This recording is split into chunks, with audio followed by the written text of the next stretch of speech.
Дэлхий тэр чигтээ технологийн даяарчлалд автаж бид урд өмнө түүхэнд байгаагүй шинэ хүчирхэг асар хурдтай өөрчлөлттэй нүүр тулж байна. Энэ нөхцөл байдал хүн төрлөختнөөс шин ур чадвар, өрсөлдөөн шаардаж өөртөө ихтэй, бүтээмжтэй, шинийг илэрхийлэгч оюун санаатай байхыг сануулж байна. 21-р зууны гүйцэтгэх удирдлага ямар ур чадваруудтай байх ёстой вэ? CEO хүний мэдэх ёстой олон зүйлсийг CEO подкастаас.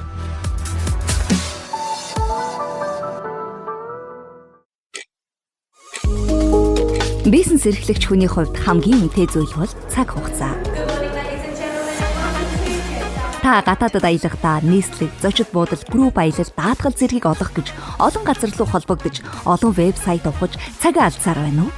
Тэгвэл энэхүү асуудлыг iTrip application шийдэж, дээрх бүх үйлчилгээг ганцхан платформоос авах боломжийг танд олгож байна. Аялал бол амьдрал юм. iTrip.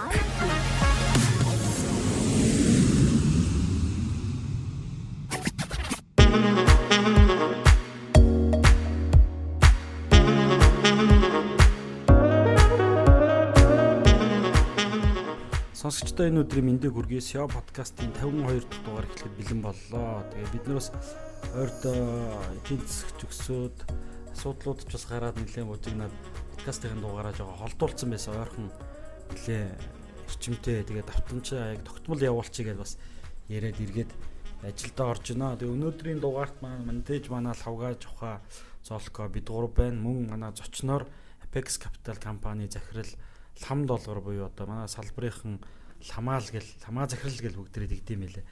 Ламаа захирал маань оролцож байгаа. Бүгдэнд нь энэ өдрийн мэндийг хүргэе. Орой минь хүргэе. За, орой минь хүргэе. За, уламжлалын ёсоор өнөөдөр болохоор сэдвийн хувьд болохоор санхүүжилт босгох нь гэдэг. Бид нар яг IPO байх уу?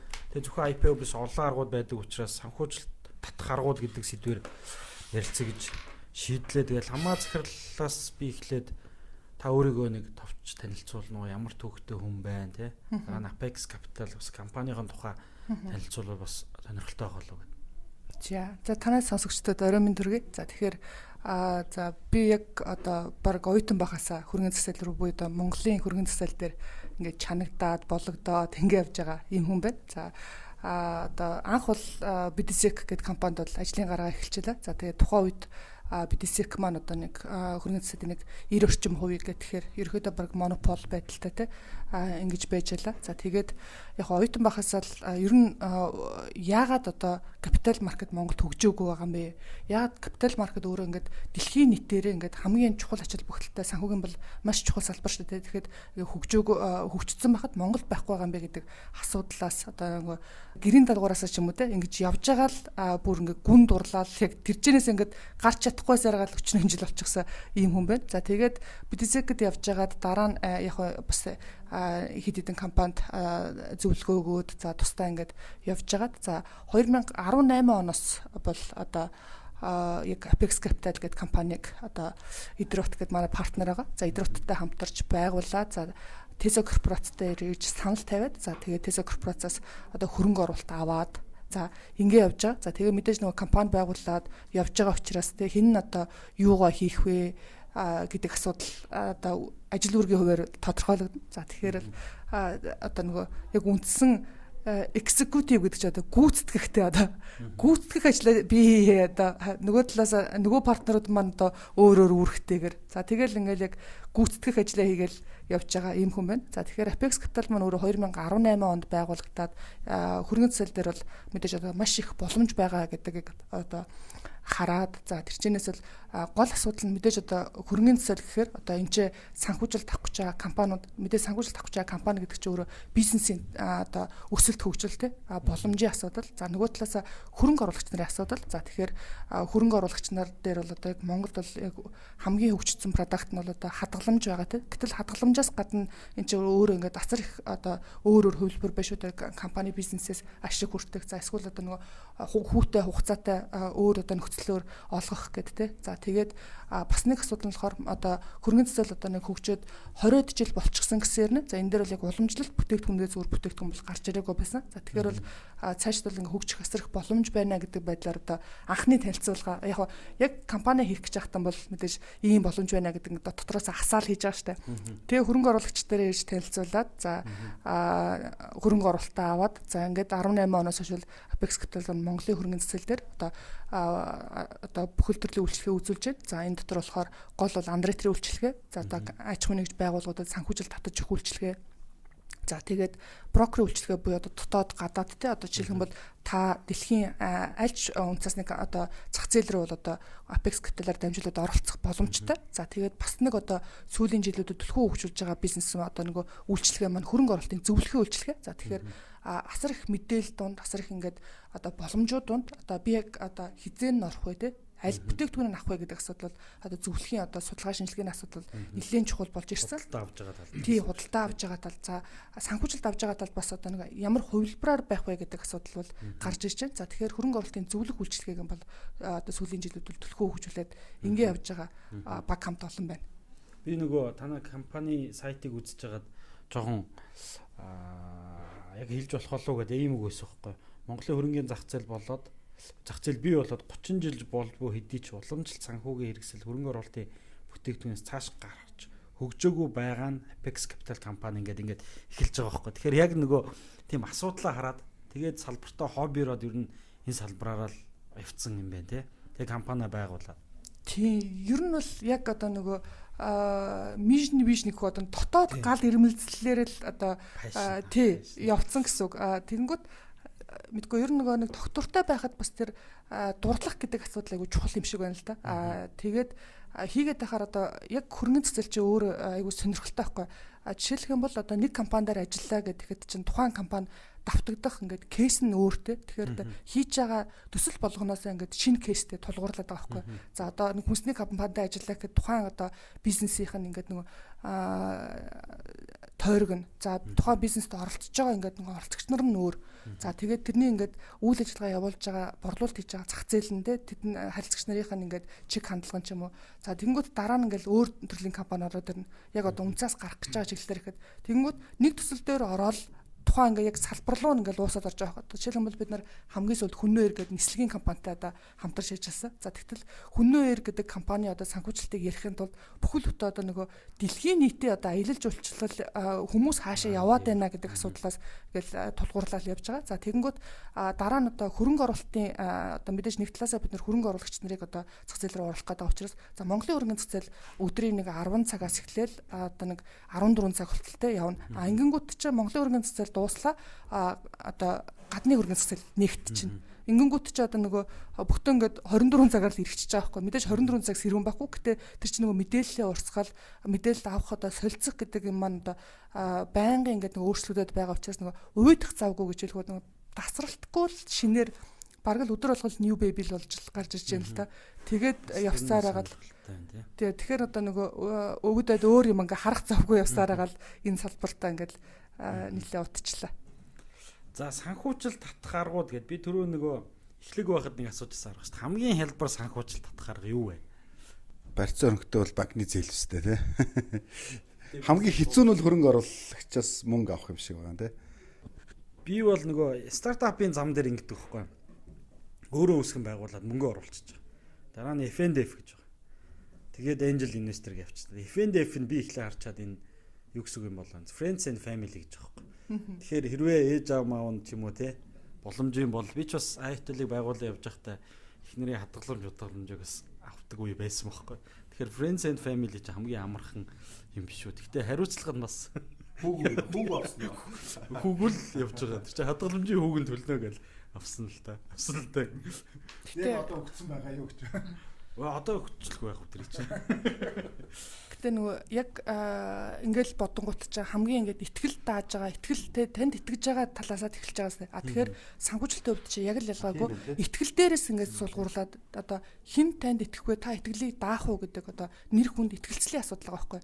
Тэгэхээр таны одоо найз нөхөд гэр бүлийн хүрээлэл гэдэг бол хамгийн одоо таны итгэж байгаа, танд итгэж байгаа, таныг мэдж байгаа гэдэг асуудал байгаа байхгүй. Тэгэхээр санхүүжилт буюу одоо яг манай компани бол одоо олон нийтэд санхүүжилт татах буюу капитал маркетээр санхүүжилт татах. Тэгэхээр олон хүний итгэлийг одоо яаж авах вэ гэдэг асуудал чинь мэдээж нөгөө компани зохион байгуулалт за тэгээд нөгөө засаглал гэл ингээл эхлэн л дээ тий. Тэгэхээр хамгийн татах одоо санхүүжилт хамгийн одоо амархан татах арга гэдэг юм бол миний хувьд бол одоо засаглал сайтай бөгөөд одоо удирдлага сайтай компани бол одоо санхүүжилтийг бол айгүй хамаагүй амархнаар татаад явах ийм боломжтой л гэж харж байна л та. Олон улс төр нэг засаглалын индекс юунууд яваад идэг. Тэр чинь бас буцаад санхүүжилт дээрээс хурдан шийдэгдээд байгаа юм харагдаад идэв юм лээ. Тэгээ компаниуд дээр юм юу яваа. За өндөрлөө дахиад энгийнээсээ бас грантууд бай.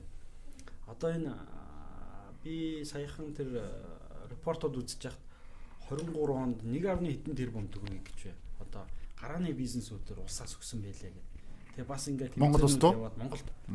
Тэгээ яг нийт ингээд нээлттэй зарлагдсан компаниуд дээр стартапууд дээр технологийн компаниуд дээр гэжсэн. Нээлттэй зарлагдсанаас бараг 80% нь улсал өгсөн байна гэдэг. Зарим цөөхөн юм одоо нөгөө хөгжүүлэгч компаниудад акселератор компаниудаас баг дүнтэй байсан. Хамгийн том нь улс өгсөн байсан байхгүй. 1.1 тэрбум лээ. Тэгээ ингээд 21 аймгаар тэмцээн зохион байгуулалт явцдаг. Надад бол тэр бол харьцангуй бас тэжгүй амархан санагддаг. Гэхдээ дүнгийн хувьд мэдээж баг. Манай компани дээр олон улсын байгууллагуудын бас грантууд нэг 2 авч ирсэн. Тэр бол бас дүнгууд нь гайгүй дүнтэй. Яг гайгүй гэдэг нь 200 сая орчимтой байсан байхгүй. Тэр бол мэдээж хариуцлага өндөр хийх юма хийх ёстой. Эхнээсээ сайн төлөвлөж орох ёстой. Тайлангаа сайн тавих ёстой. Олон улсын аудит эднэр оруулаад явчихдаг. Тэр бас зүгээр байсан.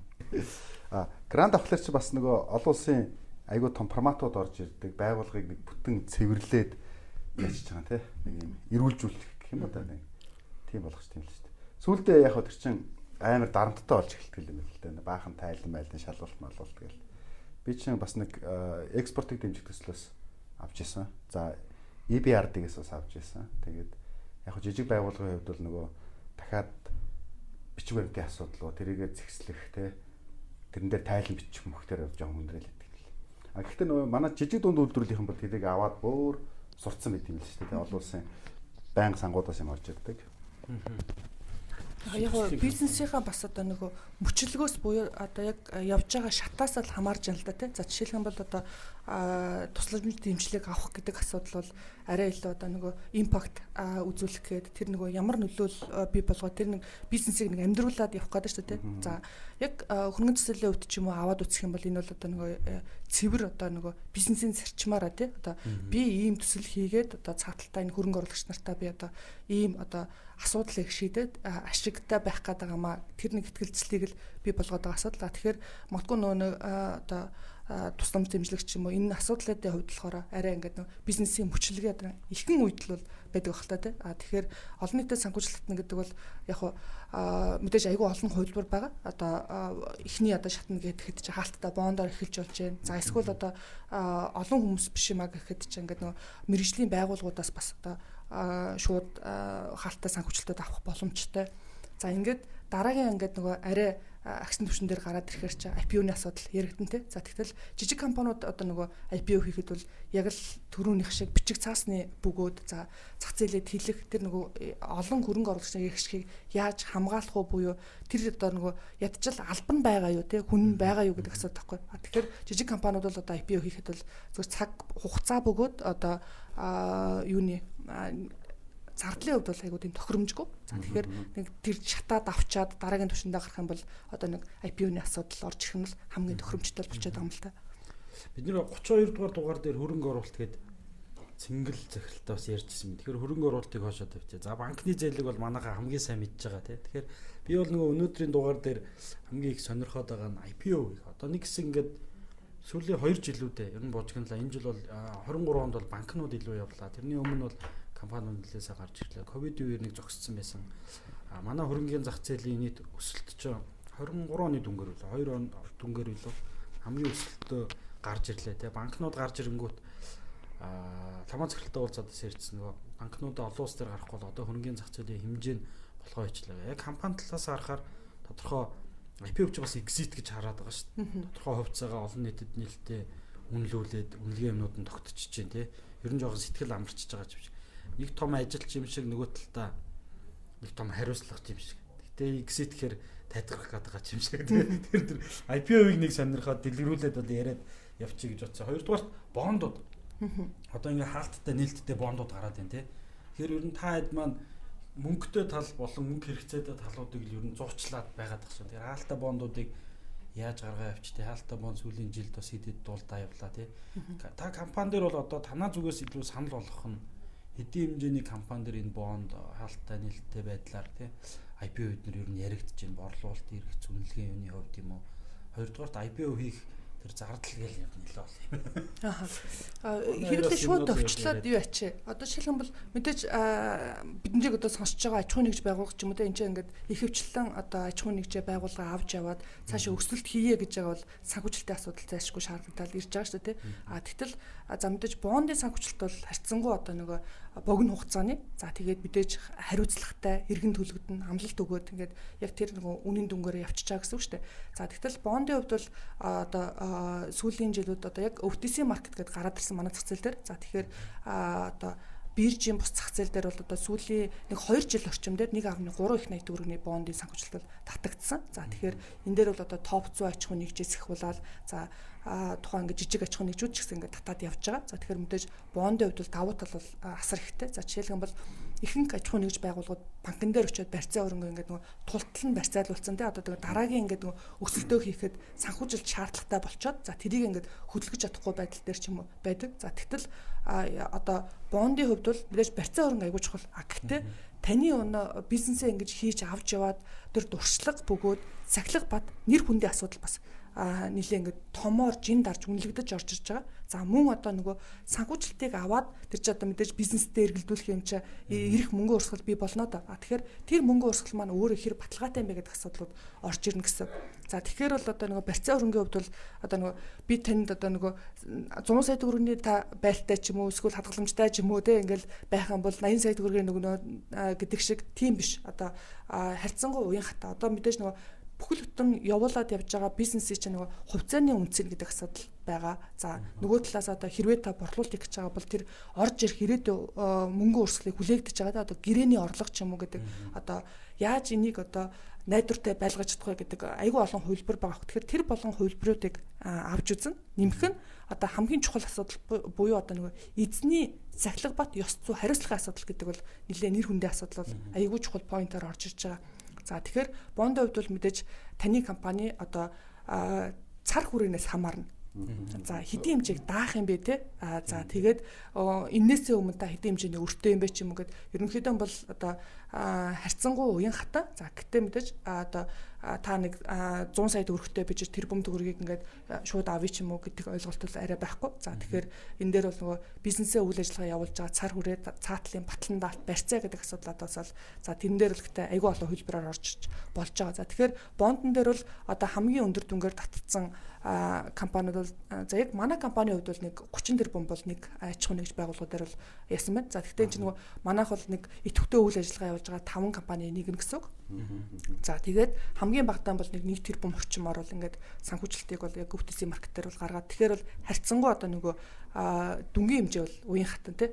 За тэгээд хугацааны хувьд бас айгүй уян хата хүүдүүлэх ч юм үндсэн төлбөр төлөх нөхцөлийн үед одоо таны бизнесийн чи орж ирж байгаа мөнгө урсгалтаа уйлдуулаад бас нэлээ ингээд уян хата. Тэгэхээр бизнес эрхлэгч нарт бол одоо бас зайлшгүй бодож үзэх асуудал ахгүй. Одоо ингээд хэдүүлээ 2024 оны 1 сард ярьж байна. Бизнесүүд бүгдөө одоо итгэлтэй гэж байгаа бизнесүүд санхүүжилт хэрэгтэй. Одоо хаанаас авах вэ гэж асуудал шүү дээ. Тэгэхээр хөрөнгөний зохицуулалтын одоо энэ хувьбарыг бол зайлшгүй л ингээд тог гэж судалж үзэх асуудлаа л гэж бодоод байгаа. Тэгэхээр нөгөө сая бондын талаар ярьлаа тэгээ OTC market гэдэг нэг одоо биржээр шахуу арилжаа гэдэг байгаа мөртлөө ягаад ч биржийн бос арилжаа гэдээ нэрлэлсэн тий сонирхолтой орчуулсан. Тэгэхээр өнгөрсөн жилийн үед ингээ миний эргэн тойронд байгаа маш их олон хүмүүс нөгөө засгийн газрын бондууд дээр Монголын засгийн газрын бондууд дээр их хөрөнгө оруулалт хийж байгаа харагдлаа л да. Ягаад тэгэхээр Хөгжлийн банкны асуудал ч өөрөө ингээ айгүй өнгөрсөн авар хурцаар тавигдсан готой засгийн газар чи эргэн төлнөө бид нар Монгол банкнд байршуулчлаа гэж зарлцсан тий. Тэгэхээр айгүй найдвартай бонд юм байна гэдэг нь ойлгомжтой болонгууд хүмүүс их бонд мөнгө хийсэн гэж ойлгож байгаа. Тэгэхээр нөгөө энэ өөрөө OTC маркетууд нэр нь нөлөөсөн үү? Магадгүй одоо эх жилүүдэд засгийн газрын томоохон төлөх одоо бондууд байхгүй байгаа тий. Тэгэхээр магадгүй энэ жилийн ч юм уу эх 2 жилийн одоо outlook гэж ярьдаг тий. энэ дээр бас томоохон хэмжээний хөрөнгө оруулалтуудыг мөнгөтэй хүмүүс OTC маркет руу хийх болов. Таны одоо ер нь ажиглал дүгнэлт юу байгаа вэ? Яг сая нөгөө засгийн газрын бонд маань өөрөө илүү олон улсад гарчиж байгаа. За яг Монголын хөрөнгөний зах зээл дээр ч юм уу гарч байгаа бол одоо сүүлийн жилүүд бол гарсангүй. За тэгэхээр илүү одоо нөгөө олон улсын зах зээл дээр буюу одоо валютаар гарчиж байгаа бондууд маань байгаад байгаа. За тэгэхээр тухайн бондуудыг бол мэдээж одоо хөрөнгө оруулагч маань одоо аль нэг брокеринг компаниар дамжуулаад оролцох боломжтой.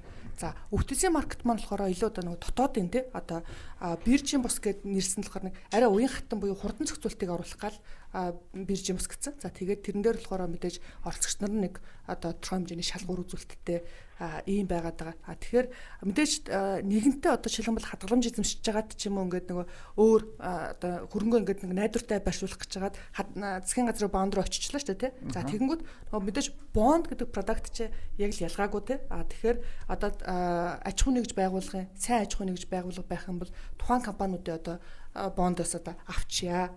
Бас л ялгааг байхгүй. Нэг нь засгийн газарт зээлж байгаа. Нөгөөх нь болохоор эсвэл банкнд байршуулаад хүүгээ авч байгаа те. За хүүгийн төвшин, эрсдлийн төвшингүүд л өөр. За тэгтэл дараагийнх нь болохоор OTC маркет дээр би одоо сүүл дуртах юм бол жишээлх юм бол манай дээр Green Group гэл одоо Монгол улсын одоо нэг гомингийн үйлдвэрийн 80% хангадаг компани жишээлх юм бол бонд гаргаад явж байгаа. За тэгэхээр за окей би Green Group-ийн бондыг гаргачих. За эсвэл одоо юу гэдэг чинь те агаарын тээврийн салбарт үнэхээр одоо явах гэдэг нь аялал жуулчлал ингээд явахын тулд зайлшгүй хэрэгтэй би хүннөрийн бондыг авчиж юм гэдэг байдлаар ороод ирэх бол боломжтой. За тэгэхээр энэ нөгөө мөнгөн хөдөлгөөн явж байхад мэдээж энэ чинь хугацаатай хүүтэй учраас за дараагийн би ингээд сонголтыг бий болгоё гэхээр тэр нөгөө нөлөөлөл нь бол OTC маркет руу орж ирэх бол боломжтой гэж харж байна. Тэгэхээр энэ асуулт бол ерөөсөө ингэх гээд байгаа юм л да. Биднэрт бол одоо бизнес эрхлэгч нарт OTC маркетс тэнд их нэлээдгүй хэмжээний одоо мөнгө байгаа юм байна тий. Буюу хөрөнгө оруулах сэдэлтэй сонирхолтой хүмүүс байгаа юм байна. Тэр тоо улам бүр цаашаа нэмэгдэх хүлээлт байгаа юм байна гэж дүгнэж байна. Зүг үү тий? Ойлголоо. Яг тэгжил дүгнээд бид нар бас яг тэгж хараад яваад байгаа. Одоо яг нөгөө учраа олдсон олон жил болсон томоохон компаниуд энэ санхүүгийн аюул олон хэрэгслүүдийг ашиглаж сурцсан байгаа шүү дээ. Ингээд жижиг дунд бизнес эрхлэгчнэр төдийлөн бонд авч чаддаггүй тий. Бас хүртээмжтэй гаргаж чаддаггүй бас. Бонд гаргаж чаддаггүй. Бондоор санхүүжилт татч чаддаггүй. Энэ шалтгаан ер нь юу вэ? Мэдээлэлгүй байна уу? Эсвэл компани өөрөө итгэл даахууц эсвэл нэг юм тийм хэмжээ жижигхэн байна уу? Нэг юм асуудал байгаа. Би одоо бонд гаргадаг төлбөрийг л бас асуумаар байгаа. Ер нь хувь болон суурь хит хэдэн шалтгаан мэдээж хэмжээнээс хамаарна. За гэхдээ хэмжээнээс хамаарахад нийтлэг ажиглагдаж байгаа зүйл бол хэмжээ гэдэг нь та юуны бондын хэмжээг нь ярьж байна байгууллагын хэмжээ. Байгууллагын хэмжээ буюу одоо байгууллагын өөрийн хөрөнгийн хэмжээ. Тэ байгууллагын эзэн буюу эзэдүүдийн ингээд нийт хөрөнгийн өөрийн хөрөнгийн хэмжээнээс хамаарж байгаа. За гэхдээ жижиг дунд бизнесүүд ч юм уу ер нь бол нөгөө нийтлэг ажиглагдаж байгаа ингээд сул тал нь их юм бол тайлгналын асуудал. Тайлгнал дээр одоо нөгөө нэгтлэн дээр ч юм уу ингээд айгүй ач холбогдол өгөхгүйгээр за тэр ингээд тайлан мэдээллийн ингээд нөгөө энэ чинь нэгэнтээ хүнээс санхүүжилт авах гэж байгаа юм чинь тайлгнал нь өөрөө ингээд нөгөө ил тод бөгөөд ядаж ингээд нөгөө зүв байх хэрэгтэй болчихж байгаа байхгүй. За тэгтэл одоо нөгөө гэрээ нэгтлэнгаар ч юм уу хийлгэн за эсвэл нөгөө санхүүгийн албан өөрөө доктортой биш тайлангаа яг ингээд стандартынхаа дагуу гаргахгүй за эсвэл одоо буруу бүртгэх гэл ингээд янз бүрийн асуудал гарч ийн л да. За тэгэхээр тайлагнал дээр бол нэлээд ингээд нөгөө барьер ингээд бий болчдөг. Яг санхүүгийн тайлангийн хувьд бол за санхүүгийн тайлангаа өөрөө ач холбогдол өгөө зөв хийхээр дараагийн боломжууд одоо ядчил удирдлага нь өөрөө ингээд зөв шийдвэр гаргах те за бизнес дээр одоо би ямар одоо хэмжээний одоо орлого ашиг хүлээгээд надад ямар нөөц боломж байгаа юм бэ гэдэг ингээд нөгөө мэдэх ийм асуудал за нөгөө талаасаа хөрөнгө оруулагч нар тухайн компани бодит байдал болон боломжийг нь үнэлээд санхүүжилт олгох ийм асуудал гарчаад байгаа. Тэгэхээр эхний асуудал бол тайлагналын асуудал. За дараагийн асуудал гэх юм бол юуны асуудал, гэрээний асуудал. За гэрээ дээр одоо жишээлх юм бол үнэхээр ингээд явж байгаа бизнесүүд дээр бол гэрээгээр баталгаажуулаад тэр одоо юм ингээд тогтмолжуулах боломжтой байхад за гэрээн дээр айгүй ач холбогдол өгдөггүй бизнесүүд маань одоо хамтрагч нартайгаа байгуулж байгаа гэрээ, ханганы хэлэлцэгчтэйгээ байгуулж байгаа гэрээ, за худалдан одоо нөгөө эцсийн хэрэглэгч нартайгаа одоо борлуулалтын гэрээ ч юм уу энэ гэрээнүүд дээр бас ингээд нэг хэм маягаар ч юм ингээд нөгөө ач холбогдлохгүй явуулчихаар за энийг ингээд баталгаажуулаад за мэдээж окей өөрөө хөрөнгө бэж болно. Гэтэ борлуулалт чинь хэлэх гээд байгаа юм бол тэр нөгөө эрх гэрээний орлогоноос ингээд баталгааж маргаажуулах юм ингээд бид нар харъя гэхээр гэрэн дээр бас нэлээх унчаад байдаг ийм тал байгаад байгаа. Тэгэхээр ямар ярьцсан гэдэг тий. Болно гэж хэлсэн. Болно гэдэг одоо нэг ингэж л явдаг гэд байгаад. Алаад өгнө л гэдэг. Маргааш тэгдэж шүү дээ. Энийг л авчвал одоо ингэчүүл алах гэдэг нах нэг. Энд дээр нэг тодруулаад нэг асуулт асуумаар. Одоо нэг ChatGPT-гээс ингээ харахаар нэг хамгийн түрүүнд юм compliance-ийн асуудлаа шийдээ. Тэгжээ цааш байгаа хөрөнгө одоо санхүүжилт хөрөнгө оруулалтын асуудал яриад саяны үед таны ярьсан зөвлөмж compliance гэдэг хэсэгт хамаарж ийн үү эсвэл тусдаа ойлголт байгаа юу? Хамаарна. Одоо жишээлбэл compliance гэдэг асуудал маань өөрөө таны бизнес маань өөрөө хууль эрх зүйн хувьд өөрөө хэр юутэй юм нийцэлтэй юм бэ? Хууль эрх зүйн нийцэл нь өөрөө хэр юм бэ гэдгээл ингээд шалгаад байгаа шүү дээ, тий. За тэгтэл одоо нөгөө ядчил хамгийн ингээд энгийн жишээ гэхэд чи төлбөрөө дасаараа авдаггүй.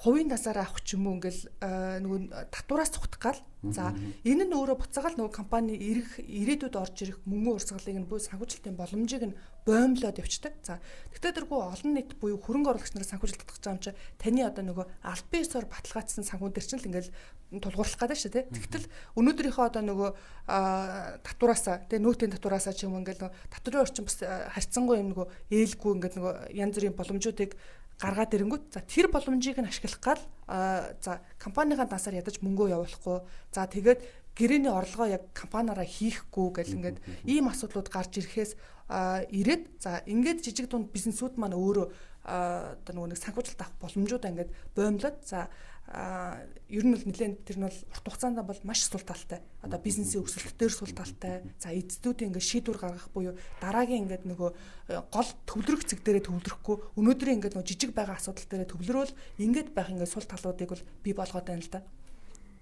Тэгэхээр том аж ахуйн нэгжүүд эсэргээр за одоо нөгөө олон улсын хөрөнгө оруулагч нартай ч юм уу дараагийн түвшний хөрөнгө оруулагч нартай харьцаад ирэнгүүт за миний санхүүгийн тайлагнал маань өөрөө зүйтэй байснараа одоо энэчээ төлж байгаа татвараас илүүтэй энэчээ ингээд ажиллаж байгаа хүмүүсээс илүүтэйгээр илүү боломжуудыг бий болгох юм байна гэдэг байдлаар одоо санхүүгийн тайлан за түүний одоо нөгөө юуны ил тод байдал дээр ингээд айгүй ач холбогдол өгöd ингээд эхэлж байгаа. За эхэлж байгаа гэдэг маань болохоор яг Монголд бодтойгоор одоо 250-аад аж ахуйн нэгж ингээд хөрөнгөний биржид бүртгэлтэй байгаад энэ дотор нээлттэй компани нэрнээ аудитын дээр ач холбогдол өгдөг компаниуд хүртэл байгаа байхгүй.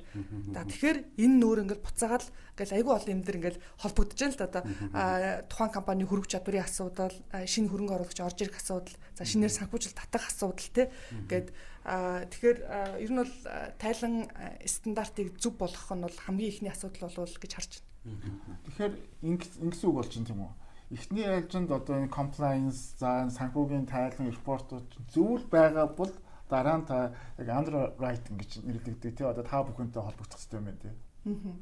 Тий. Яг одоо underwriter-ийн үйлчилгээ гэхээр одоо сонсогчдод маань бас их хвчлэн мэдж байгаа. Гэхдээ хөрөнгө оруулагчийн өмнөөс таны компани дээр одоо нэг судалгаа шинжилгээгээ хийгээд за үнэхээр шалгуур хангаж байна. Мэдээж одоо хүн болгон ирээд таны санхүүгийн тайлангийг ч ухаад энэний ардлын энэ үр үнэхээр танаа үр мөн үү эсвэл одоо энэ хөрөнгө танаа хөрөнгө мөн үү гэдэг ингээд судалгаа шинжилгээг хийгээд явах боломжгүй. За тэгэхээр тухайн одоо нөгөө хөрөнгө оруулагч нарыг төлөөлөөд буюу одоо нэг хөрөнгө оруулагч нар хүмүүс DD-гээ хийгээд буюу судалгаагаа хийгээд за тэгээд одоо санхүүжилт татах боломжтой юм байна гэдгийг одоо дүгнээд гэсэн үг шүү дээ тийм. За тэгээд авчид хөрөнгө оруулагч нартай танилцуулаад холбож байгаа гэсэн үг. За тэгэхээр ерөнхийдөө баг банкар зээлэд тэнцэж байгаа. Тэгж болохгүй мэдээ зээлэд тэнцэгч бол банкн дээр төвлөрсөн байгаа мөнгийг ингээд гаргаж байгаа шүү дээ тийм. За гэтэл underwriting компани бол одоо нөгөө судалгаа хийгээд эцсийн хөрөнгө оруулагч бол мэдээж шийдвэрээ гаргана. Гэхдээ илүү тухайн одоо шийдвэр гаргахад нь илүү оновчилж одоо хялбарчилж өгч байгаа. За тэгээд дараагийн нэг асуудал маань болохоор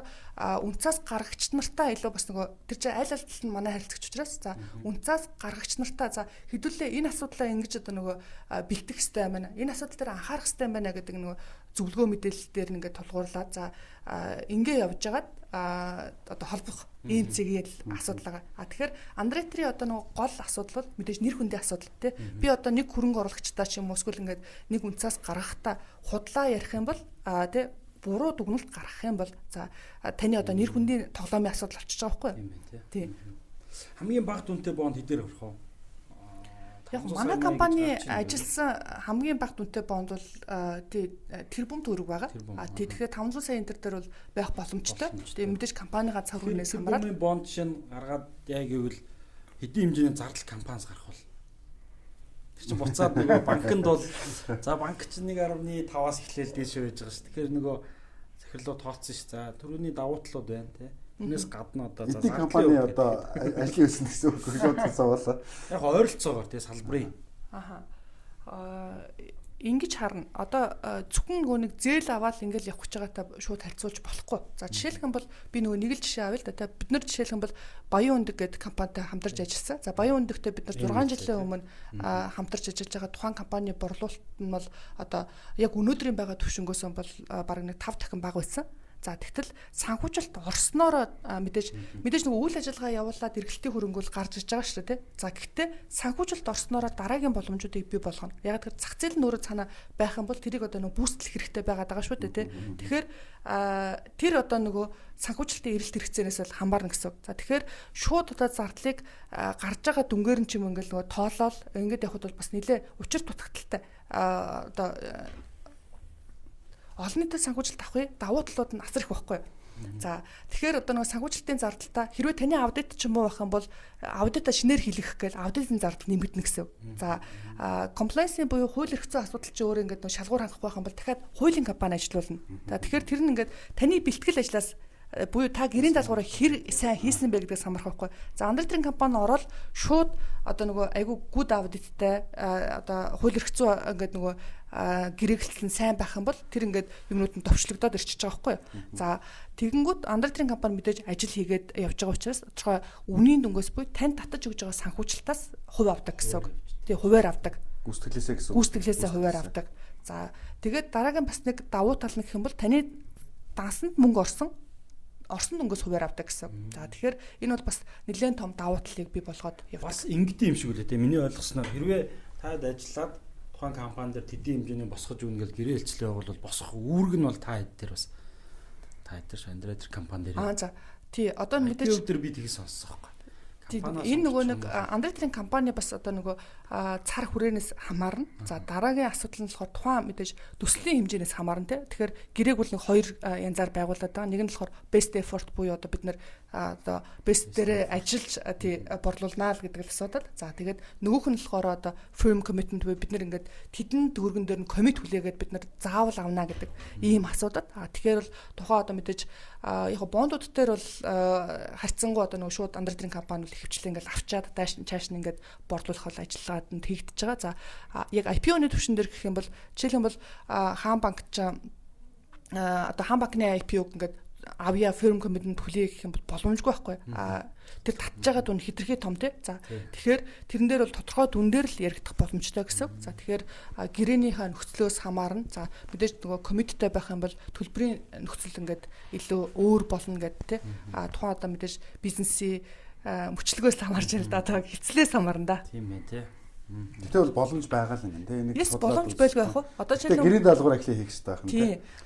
Манай компани дээр гэхэд ч одоо үнцээс гаргагч компаниуд дээр бид нэг одоо best effort гэрээ хийсэн ч угаасаа л тэр нөгөө бид нар ажиллаж байгаа учраас одоо сүүлийн 6 жил гэхэд бид нэг 40 компанитай ажилласан байна. Үнцээс нь гаргаад за тэгтэл бол бүгднийг л ерөөхдөө 100 яг success хийгээд амжилттай татан төвлөрүүлээд амжилттай байршуулсан. За тэгээд дараагийн бас нэг асуудал нь болохоор үнцээс гаргаад санхүүжилтна гэдэг бол энэ нөгөө нэг удаагийн ажил биш байхгүй. Одоо ингээл хэдүүлээ баахан ажил болчоод нэг удаа гаргаад бай гэдэг асуудал биш байхгүй. Тэр нөгөө өсөлттэй хамт яваад байгаа асуудал байхгүй. Мэдээж нэгэнтээ санхүүжилт орчингууд чинь таны бизнесийн ингээд нэг төвшин дээр ирээд одоо нэг дахиад нэг өсөлт хийж байгаасаа тий. Тэнгүүч дараагийн өсөлт нь одоо өөр юу байх юм бэ буюу цаашаа яаж явах вэ тий. Тэгэхээр санхүүжилт мэдээж бизнес өсөж байгаа санхүүжилт одоо улмал томорхол ажил шүү дээ.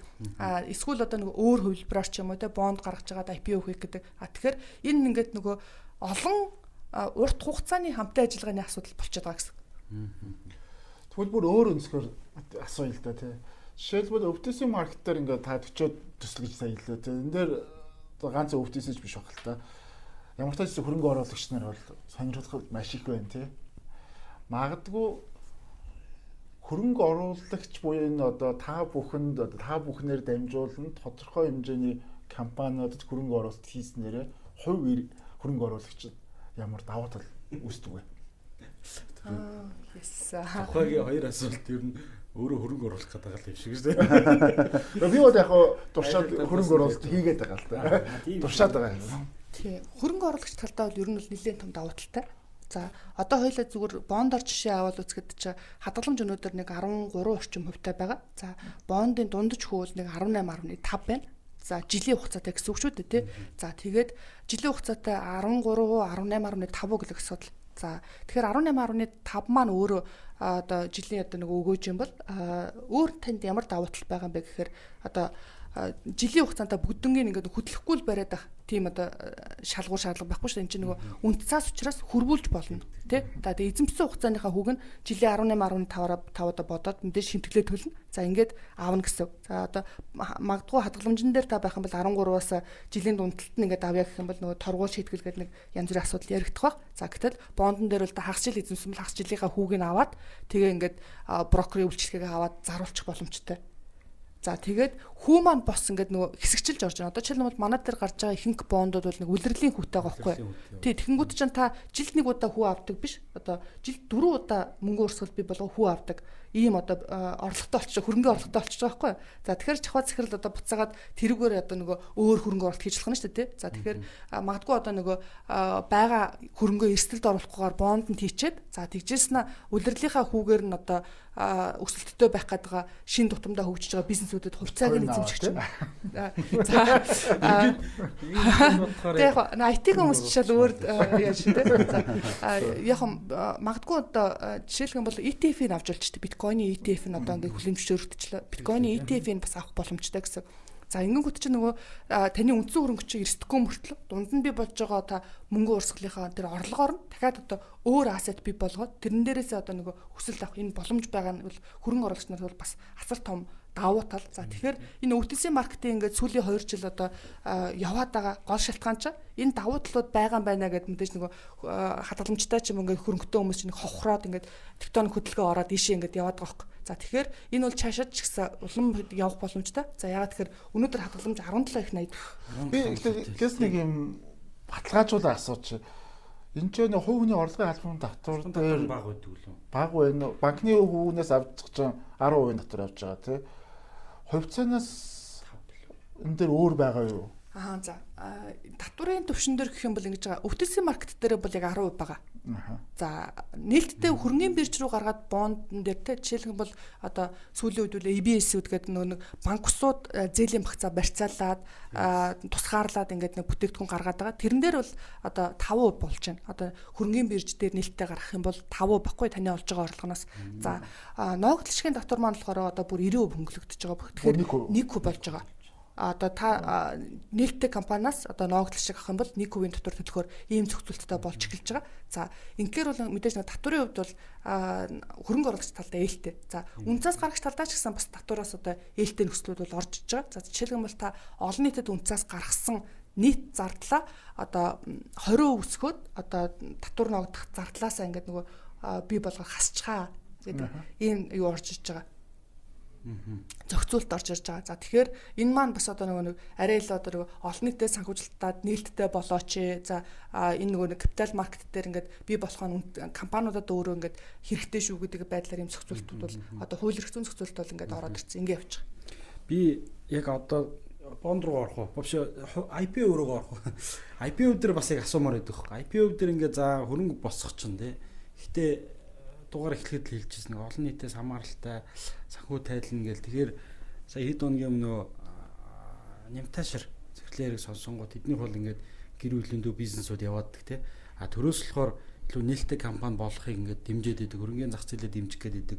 Тэгэхээр ингээд олон талуудыг харангууд ер нь IPO хийхтэл дээр л илүү одоо олон улсын жишгэнсэн тийшээгээ яваад тэрэн дээрээ топ 500 эднэр болгоо яваад байдаг тий.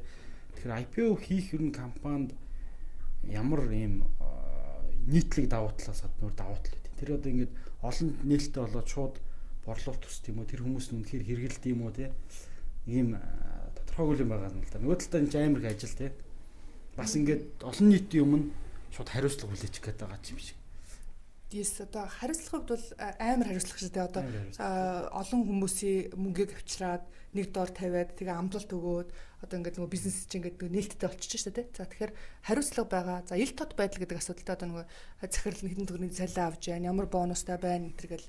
За тэгээ хувьцаа эзэмшигч нь хинбэ, эцэг өмчлөгч нь хинбэ гэл ингээд нээлттэй байх ийм асуудал гарна. За давуу талын хувьд бол мэдээж одоо нөгөө яг IPO-ны тухайд бол энэ маань өөрөө үнэхээр таны бизнес санхүүжилтээ авч чадах юм бол одоо сүүл гэхэд чинь банкуд IPO гаргаад за эзэдийн өмч буюу одоо таны хүүгүүгээр ашиглаж байгаа мөнгө чинь ингээд нэмэгдчихэж байгаа байхгүй юу? Эзэдийн өмчийн дүн. За ингэснээрээ та илүү одоо нөгөө бизнес дээрээ дараагийн ингээд нөгөө ороогүй талбарууд руу орох боломжийг бүрдүүлсэн. За жишээлбэл банкуд дээр гэхэд чинь зээлийн хязгааруудад нэмэгдэх. За тэгээд шин тутамдаа ингээд нөгөө одоо онлайн зээлүүд бий болгох. За тэгээд нөлөөллийн буюу одоо нөгөө грин зээлүүдийг гаргах энэ төргээд давуу талууд бий болж байна. За үйлдвэрлэгч компаниуд тэр гэдэг одоо хэдүүлээ төмөн шуутаар жишээ авъя л да төмөн шууд бас нэлээд ингээд амжилттай явж байгаа бизнестэй. За тэгтэл одоо хэрэглэгчийн хувьд мэдээ сэтгэл зүйн хувьд бол уг нь бол олон улсын судалгаа нь бол та эзнийх нь нэг юм бол одоо бүтээгдэхүүн хэрэгэлдэг гэдэг юм судалгаа бол байгаад байгаа. За гэтээ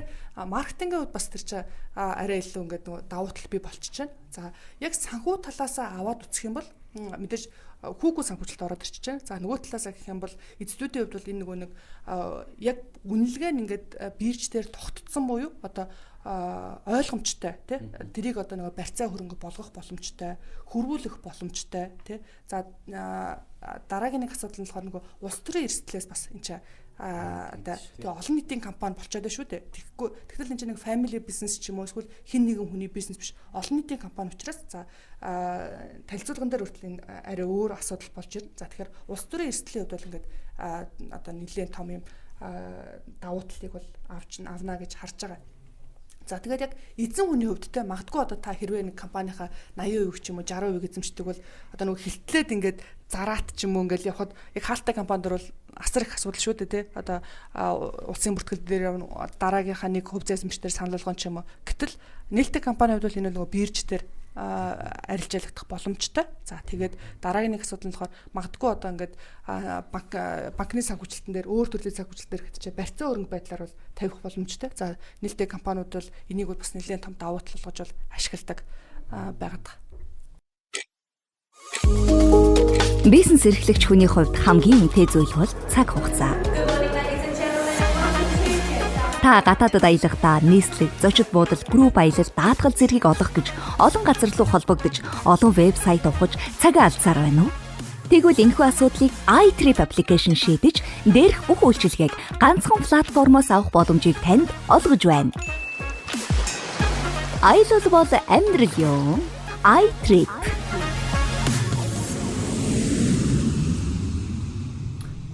Энэ дээр их сул тал байдаг шүү дээ. Нэг манай одоо нээлттэй болсон компаниудын нээлттэй хувьд гаргасан хувьцааныхын хэсэг нь бага. Тэ нөгөө баргалж нөгөө юу жижиг хувьцаа эзэмшиж бол орчдөг. Тэ эсвэл амар олон үнэтэй. Тэгээ яг нөгөө эцсийн ноглоо шиг тараах дээр нь шийдвэр нь ордог. Эсвэл яг олон нийтийн санаа бодол нөгөө байгууллагын хөгжилд нь шууд тусч өгдөг нэг хараадахна нэг 10-20% ч юм уу тэ нэг юм нээлттэй гэдэг нэр зүүх хэлбэрээр явдаг. Дээд хязгаар гэж байгаад байгаа тий. Тэгээ удирдлагын том одоо юу гэдэг вэ чинь удирдах хэсэг нь өөрөө том хувьцаатай байж иж тэр нь ятгч л. Гэхдээ яг гэхдээ нэг ийм үзэгдэл яваад байгаа ослоо нэг юм одоо сул тал юм олон нийтэд төлөлттэй байгаа шүү дээ тий. Хоёрдугаарт нь одоо ингээд IPO-нууд автсан IPO ч өөрөө унтсан байгаа шүү дээ тий. Нийтлэгээр ингээд банкнууд ч одоо бүр унаад тий. За одоо авж байгаа хүмүүсийн хувьд бол дахиад эргээд нөгөөх нь зарах гэхлээр худалдаа авахч байхгүй ч гэдэг юм уу. Нэг ийм сул талууд байгаад байдаг шүү дээ. Тийм мэдээж сул тал байгаа.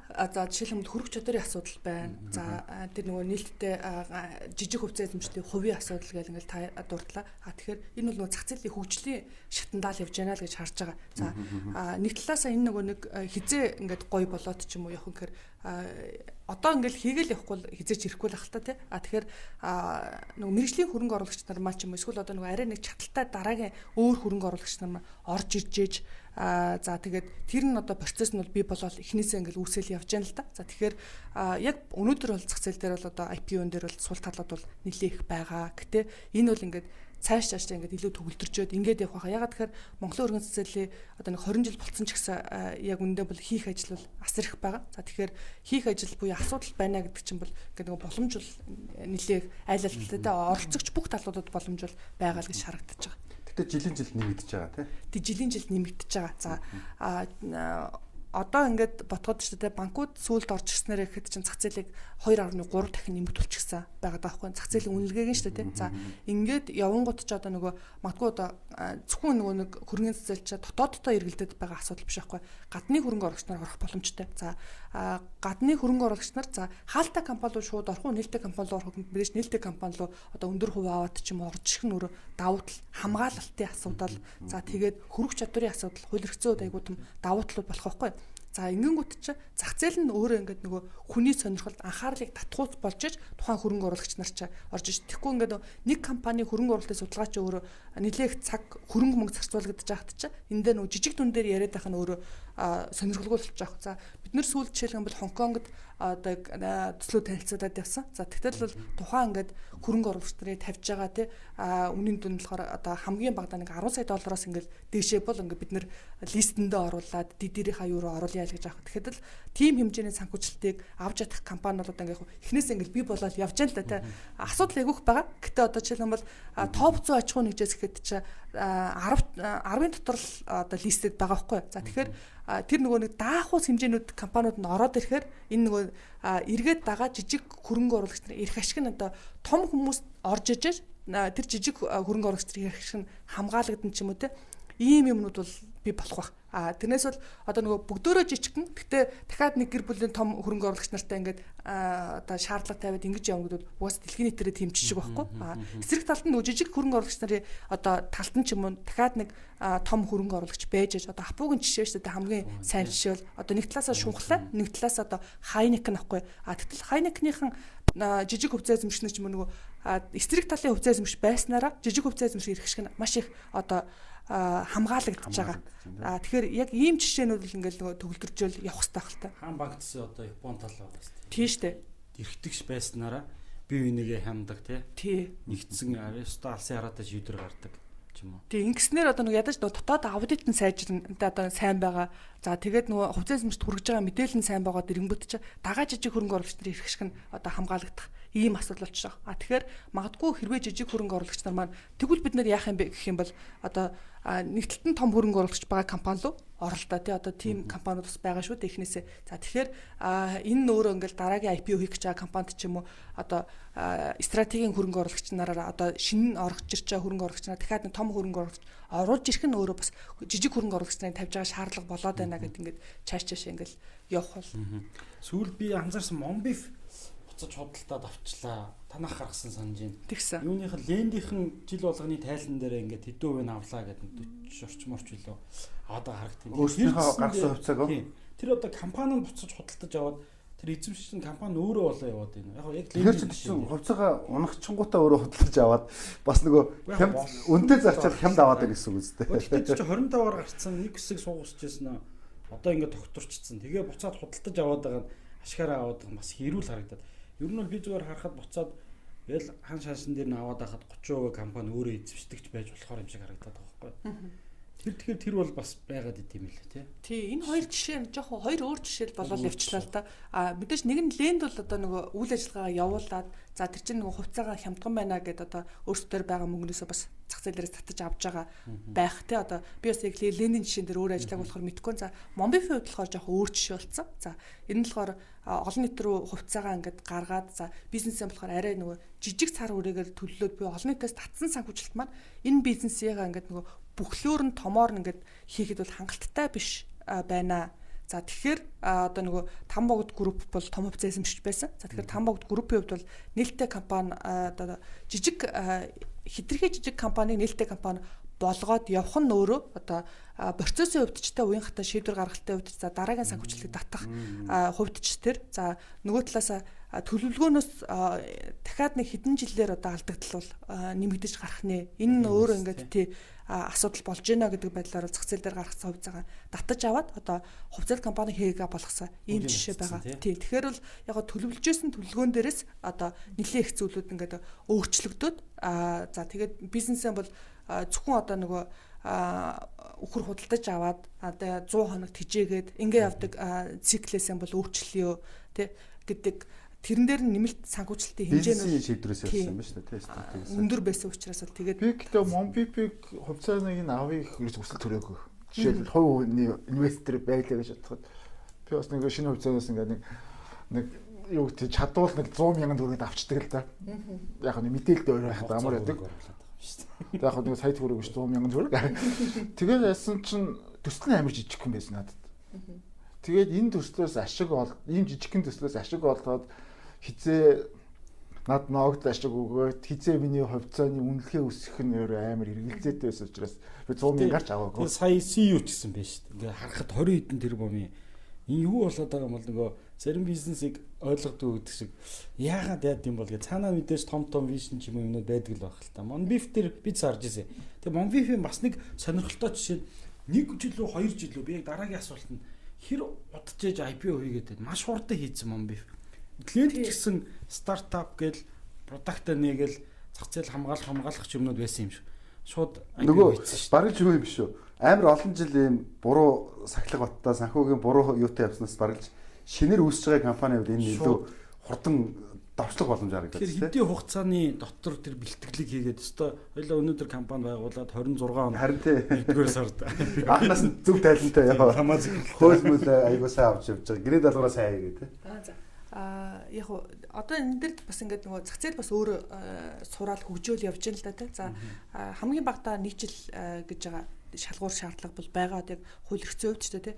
За тэгэнгүүт чи Monbeef-ийн хувьд болохоор нэг арай нэг өөр кейс ороод ирсэн. Том хувьцаа эзэмш чинь 5 богд групп. За 5 богд группийн хувьд бол мэдээж үйл ажиллагаа явуулж байгаа бизнесийн цар хүрээ маань өөрөө бас нэлээ өөр байсан. За тэгээд дараагийн нэг асуудал нь болохоор худалдан авагч тал буюу одоо нөгөө махыг хэрэглэгч тал нь өөрөө MG Steak Restaurant гэдэг одоо нөгөө өөрсдийнх нь дотоод ресторанууд байна гэдэг ийм төсөөлөлтөй төлөвлөгөөтэй байсан одоо нэлээд том хувь нь. За ингэнгүүт чинь болохоор одоо нөгөө борлуулалт нь өөрөө бас нэг хэсэг нь тодорхой байгаад байна те. За тэгээд дараагийн нэг асуудал нь шин тутам буюу одоо нөгөө би хинбэ гэд KVC-гээ хийлгэх тал биш. KVC-гээ зах зээл дээр хийлгээд 20 хэдэн жил 30 жил болчихсон одоо нөгөө групп компани удирдлага тэр чинь ингээд бүтэнээр ингээд орж ирээд явж байгаа гэдэг нэг кейс бол гарч ирсэн. За тэгэхээр Monbeef-ийн хувьд болохоор нөгөө шууд гараад нэг 2 жил болоод ингээд гарсан нь бол тийм одоо нөгөө юутай байсан.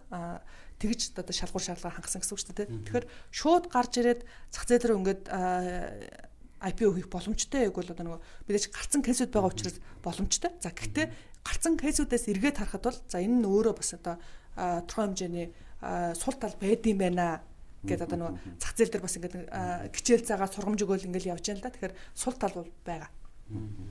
Тэгэхээр болно сул тал байна. Хам богд мөчөд том болж байгаа.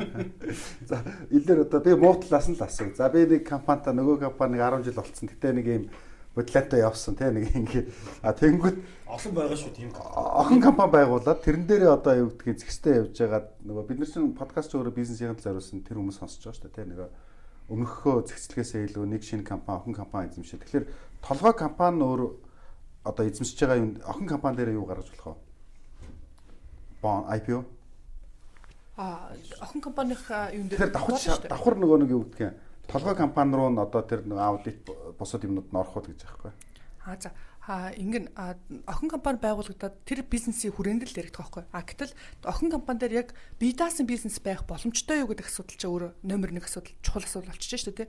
Зөвхөн толгой компаниас хамааралтай ч юм уу байх юм бол энэ бас нэг одоо нэг толгой компанитай ингээд хамааралтай шалгалт явах ийм асуудал. За гэтэл охин компани дангаараа өөрөө яг одоо бие даасан аж ахуйн гэж байж чадах уу? Би даасаа одоо нөгөө бүтцтэй, борлуулалттай ийм аж ахуйн гэж байж чадах уу гэж шалгалтал тусдаа яг тухайн одоо аж ахуйн нэгж дээр яригдах асуудал болчихно. Би Mons Foods-ийг тэгж ойлгосон шүү дээ. Mons чинь Mons Foods гэдэг ингээ гой бүтээгдэхүүн гаргаж тусдаа гаргаад тэгээ сүүл бид нэг ингээ юмнууд ярьж ирсэн. Яг би даасаа удирдлагатай. Нэгсэндээ Mons-оос ийм өөрийн хүмүүнээ тавиад идэггүй ингээл засаглаараа явцдаг гэж сонссон. Тийм Монсын бол юу л да яг Монс хүнсэн бол тусдаа гаргаад тэгээ тэрэн дээрээ бол одоо нөгөө үйлдвэрлэл бий болгоно те. Одоо нөгөө IPO өгнө гэдэг чинь мэдээж одоо санхүүжилт авах байдаг шүү дээ те. Тэр санхүүжилт авах гэж байгаа орох гэж байгаа төсөл нь юу юм бэ гэдэг асуудал ч бас айгуу чухал шүү дээ. Одоо зарцуулалтын асуудал. За эзэн exit хийх гээд байгаа мó. За эсвэл одоо нөгөө төсөл хийх гээд байгаа мó. За Монс хүнс Monbeef энтрийн хувьд бол дандаа л шинэ төслүүд бол байсан. Одоо Монс хүнсийн хувьд бол одоо нөгөө шингэн үндэсний үйлдвэр одоо эрүүл мэндийн хүнсний үйлдвэр гэл үйлдвэрүүд бол байгаад байсан л да. IPO-г зардал одоо дахиад нөгөө асуулт руу. Би зүгээр мэдж байгаагаа суурал ерөнхий байдлаар судалж үзчихсэн. одоо өстой хуулийн компани болох юм байлээ тий. Тэгээд үнэлгээний таад юу хийж чинь үү эсвэл үнэлгээний компани тустай байгаа. хамтарч ороод ирсэн тэгээд state юу гэлээ. Ингэж байгаа. Үнэлгээний компани маань болохоор одоо мэдээж тэр бизнес чи өөрөө хөрөнгөтэй бизнестэй ингээ үнэлгээ гарч ирнэ. За тэгэнгүүт бизнесийн үнэлгээнд дээрээс нь үндэслээд одоо андертрийн компани бол эцсийн одоо хөрөнгө оруулагчийг хүлээн зөвшөөрж болох буюу одоо нөгөө зах зээл дээр байршуулж болох үнийг тодорхойлж байгаа гэсэн. За тэгэхээр үнэлгээний компани бол тусдаа орж ирж байгаа. Тусдаа орж ирж байгаа тий. Тэгээд зарим тохиол бид нар үнэлгээн дээр бас нэг за ингээ байшин сам автаа бол ингээд олчиж байгаа. Одоо ингээд сая Дэлхийн банкны жавхаа төр ярьж байгаа. Дэлхийн банкны судалгаа гарч ирлээ. Танай экспортыг нэмэхийн тулд яах юм бэ гэсэн чинь дижитал гэж аахгүй. Дижитал дээр болохоор компьютер дотор юм уу сервер дотор юмнууд байгаад идэх тий. Тэгэхээр тэрэн дээр үнэлгээ гаргахад лент чинь 20 хэдэн тэрбумын үнэлгээтэй гарч исэн баг. Тэгээд нэг 3 жил болсон байлгүй. Тэгэхээр тэр үнэлгээг бол бас одоо ирээдүйд олох орлого байд юм уу тэр технологиг бас үнэлж чадах газрууд бол чадаад байна гэсэн үг тий. Зөвхөн бит бишэр гэсэн үг шүү дээ. Гэтэ олон нийтэд гарах тохиолдол шүү дээ тий. Тий олон нийтэд гарах тохиолдол. Энэ нөгөө нэг яг зөвхөн Монгол биш байгаад байгаа учраас одоо ингээд нөгөө кейсүүдийг авч штэ тий. За тэгэхээр бол шинэ тутамдаа дахиад хөгжөөл явж байна. Одоо лендийн үнэлгээг бол хийсэн газрууд бол байна. За тэгээд дараагийн ингээд нөгөө бизнесүүд хоорондоо ч гэсэн ингээд шинээр тайд маань жишээлх юм бол одоо IT-ийн бизнесийг явж хахад өөр хаалттай өрөөнд хөрөнгө оруулагчаас авахд бол бас үнэлгээ хийгээл за тэгэхээр энэ кейсүүд дээрээ тулгуурлаад ингээд үнэлгээ бол гараар явж байгаа гэсэн. За тэгэхээр бол яг одоо нөгөө төгөлдрчөөд байна уу гэх юм бол бас гүйтэй. За тэгэхээр энэ шин тутамдаа бас ингээд хөгжөөл явж байна л та. Гэтэ энэ технологиг яаж үнэлж байна вэ одоо? Жишгээр юм бэл. Би л миний сонс. Одоо нөгөө 3 төрлийн үнэлгээ гарч байгаа шүү дээ. Одоо юутай хэрэглэгчийн суурьар юм уу? Тэг хэрэглэгчийн суурь. За тэгээд дараагийн мэдээж нэг асуудал бол одоо нөгөө оюуны өмч. Тийм. За оюуны өмч гэдэг асуудал бол нэг хэсэг нь л орж ирэх байх л та тий. За тэгэнгүүт нөгөө хэдийн хэмжээний хөрөнгө орлого бий болгох боломжтой юм бэ? Одоо тэр нэг ирээдүйн нэг мөнгө өрсгөлийн ирээдүйн юм нэг наашин татаж гаргаж ирэх гэдэг шүү дээ тий. За тэрнээсээ ингээд үнэлж гаргаж ирж байна. За тэгээд дараагийнх нь болохоор мэдээ жишгээ харьцуултаа. Одоо нэг харьцуултын тий. Манай сонсогч дээр бас залуучууд их байгаад байдیں۔ Нэг юм асуулт. Тэр дундаа ингээд үйл солигдоод гэдэг юм уу? Ээж авнараас авж байгаа залуучуудаа би нэлээд олон уулздаг боллоо. Тэгээд энэ хүмүүс ингээд сонирхолтой хийж байгаа юм чинь зарим нь ингээд тий аавж их өргөжлөхгүй гэх тий. Уу яг дураараа гэж тэр чинь өөрийнх нь амьдрал шүү дээ. Ингээд явж байгаа залуучууд тэднэр дээр одоо ингээд IPO хийхийг эднэр ер нь зөвлөдөг болоо. Тэд нар одоо яах ёстой юм бол энэ одоо хөрөнгөний зах зээлтэй яаж уялдуулж болох магадгүй 30% зараад 30% өөрөө эзэмшээд 40% бавлах гаргаад жоохон амгалан байчмар ч юм шиг би энийг хянаад ч юм уу тийм. Амгалан байхгүй юм шүү. Ер нь хариуцлага нэмэгдээд ажил нь бүр их юм. Тэр удирдлага хин авч явах мохоос бас болох л байх л та. Яг ер нь бол яг хувьцаа эзэмших заавал удирдлагыг хийнэ гэдэг ойлголт байхгүй шүү дээ тийм. Удирдлагыг бол одоо сайн менежментийн баг авчирч хайр хийж ингээд ажилуулах гэдэг асуудал. За яг өнөөдрийн түвшинд бол Монголд бол тэгж хөгжөөгүй байгаа тань. Ихэвчлэн одоо хувьцаа эзэмшигч за тэгээд тэрнтэй ингээд яваал за гэтээ шин тутамдаа бол одоо байх боломжтой. Одоо жишээлбэл сүүгийнхэн, апуугийнхэн ч бас одоо сүүлд ардынхан тий одоо нөгөө тэмцээн зохион байгуулалт хичнээнээс гүйцэтгэх удирдлага ингээд аваад явж байгаа. За одоо манай том хувьцаа эзэмшигчдээс гэхэд чинь бас яг адилхан шинээр одоо бизнестэй ингээд амбицтай байгаа залуучуудыг аваад удирдлагыг хэлэхэд ингээд явж байгаа. За тэгэхээр хувьцаат компаниуд дээр ч гэсэн ялгаагүй. Тэгэхээр хэрвээ тийм байх юм бол одоо өөрөө бизнесээ эмэргүй байх юм бол тэр бизнесийг хийж чадах. За эсвэл одоо тэр бизнес дээр ингээд нөгөө хүсэл эрмэлзэлтэй байгаа хүмүүстэй удирдлага дээр нь ингээд одоо оруулаад тоо хэмжээний ингээд шагнал урамшуул дээр нь хувьцааны ингээд урамшууллын төсөл одоо опшнууд тавиад оруулж ирэх бол боломжтой. За нээлттэй компанийн хувьд мэдээж энэ өөрөө арай л ингээд давуу тал болно да одоо тийм мэрэгжлийн болоод ирнэ гэсэн одоо аль аль талаас хараа хяналт нэгээ сайжраад ингээд явах боломжтой. Тэгэхээр бол нөгөө зөвхөн хувьцаат компани болоод тэр асуудлаас салах гээд байгаа биш. Ер нь хувьцаат компани болно гэдэг чинь баг хариуцлага илүү нэмэгдээд байгаа байхгүй. За гэхдээ яг мэрэгжлийн удирдлагын багийг авчираад тавиад тэр чинь одоо нөгөө туцтай байна, гүйцэтгэх удирдлагатай байна. Тэгэхээр өөрөө бол одоо яг бизнесээ хиймээргүй бол одоо хувьцаа эзэмшил дээрээ туц дээрээ оролцоод бол явах боломжтой. Тэгэхээр ажиллаа ингээд нөгөө хүн төлбөр өгөөд тэрийгээрээ хэлэх боломжтой л да. Сайн нөгөө гүйцэтгэх удирдлагын баг ярьлаа тий.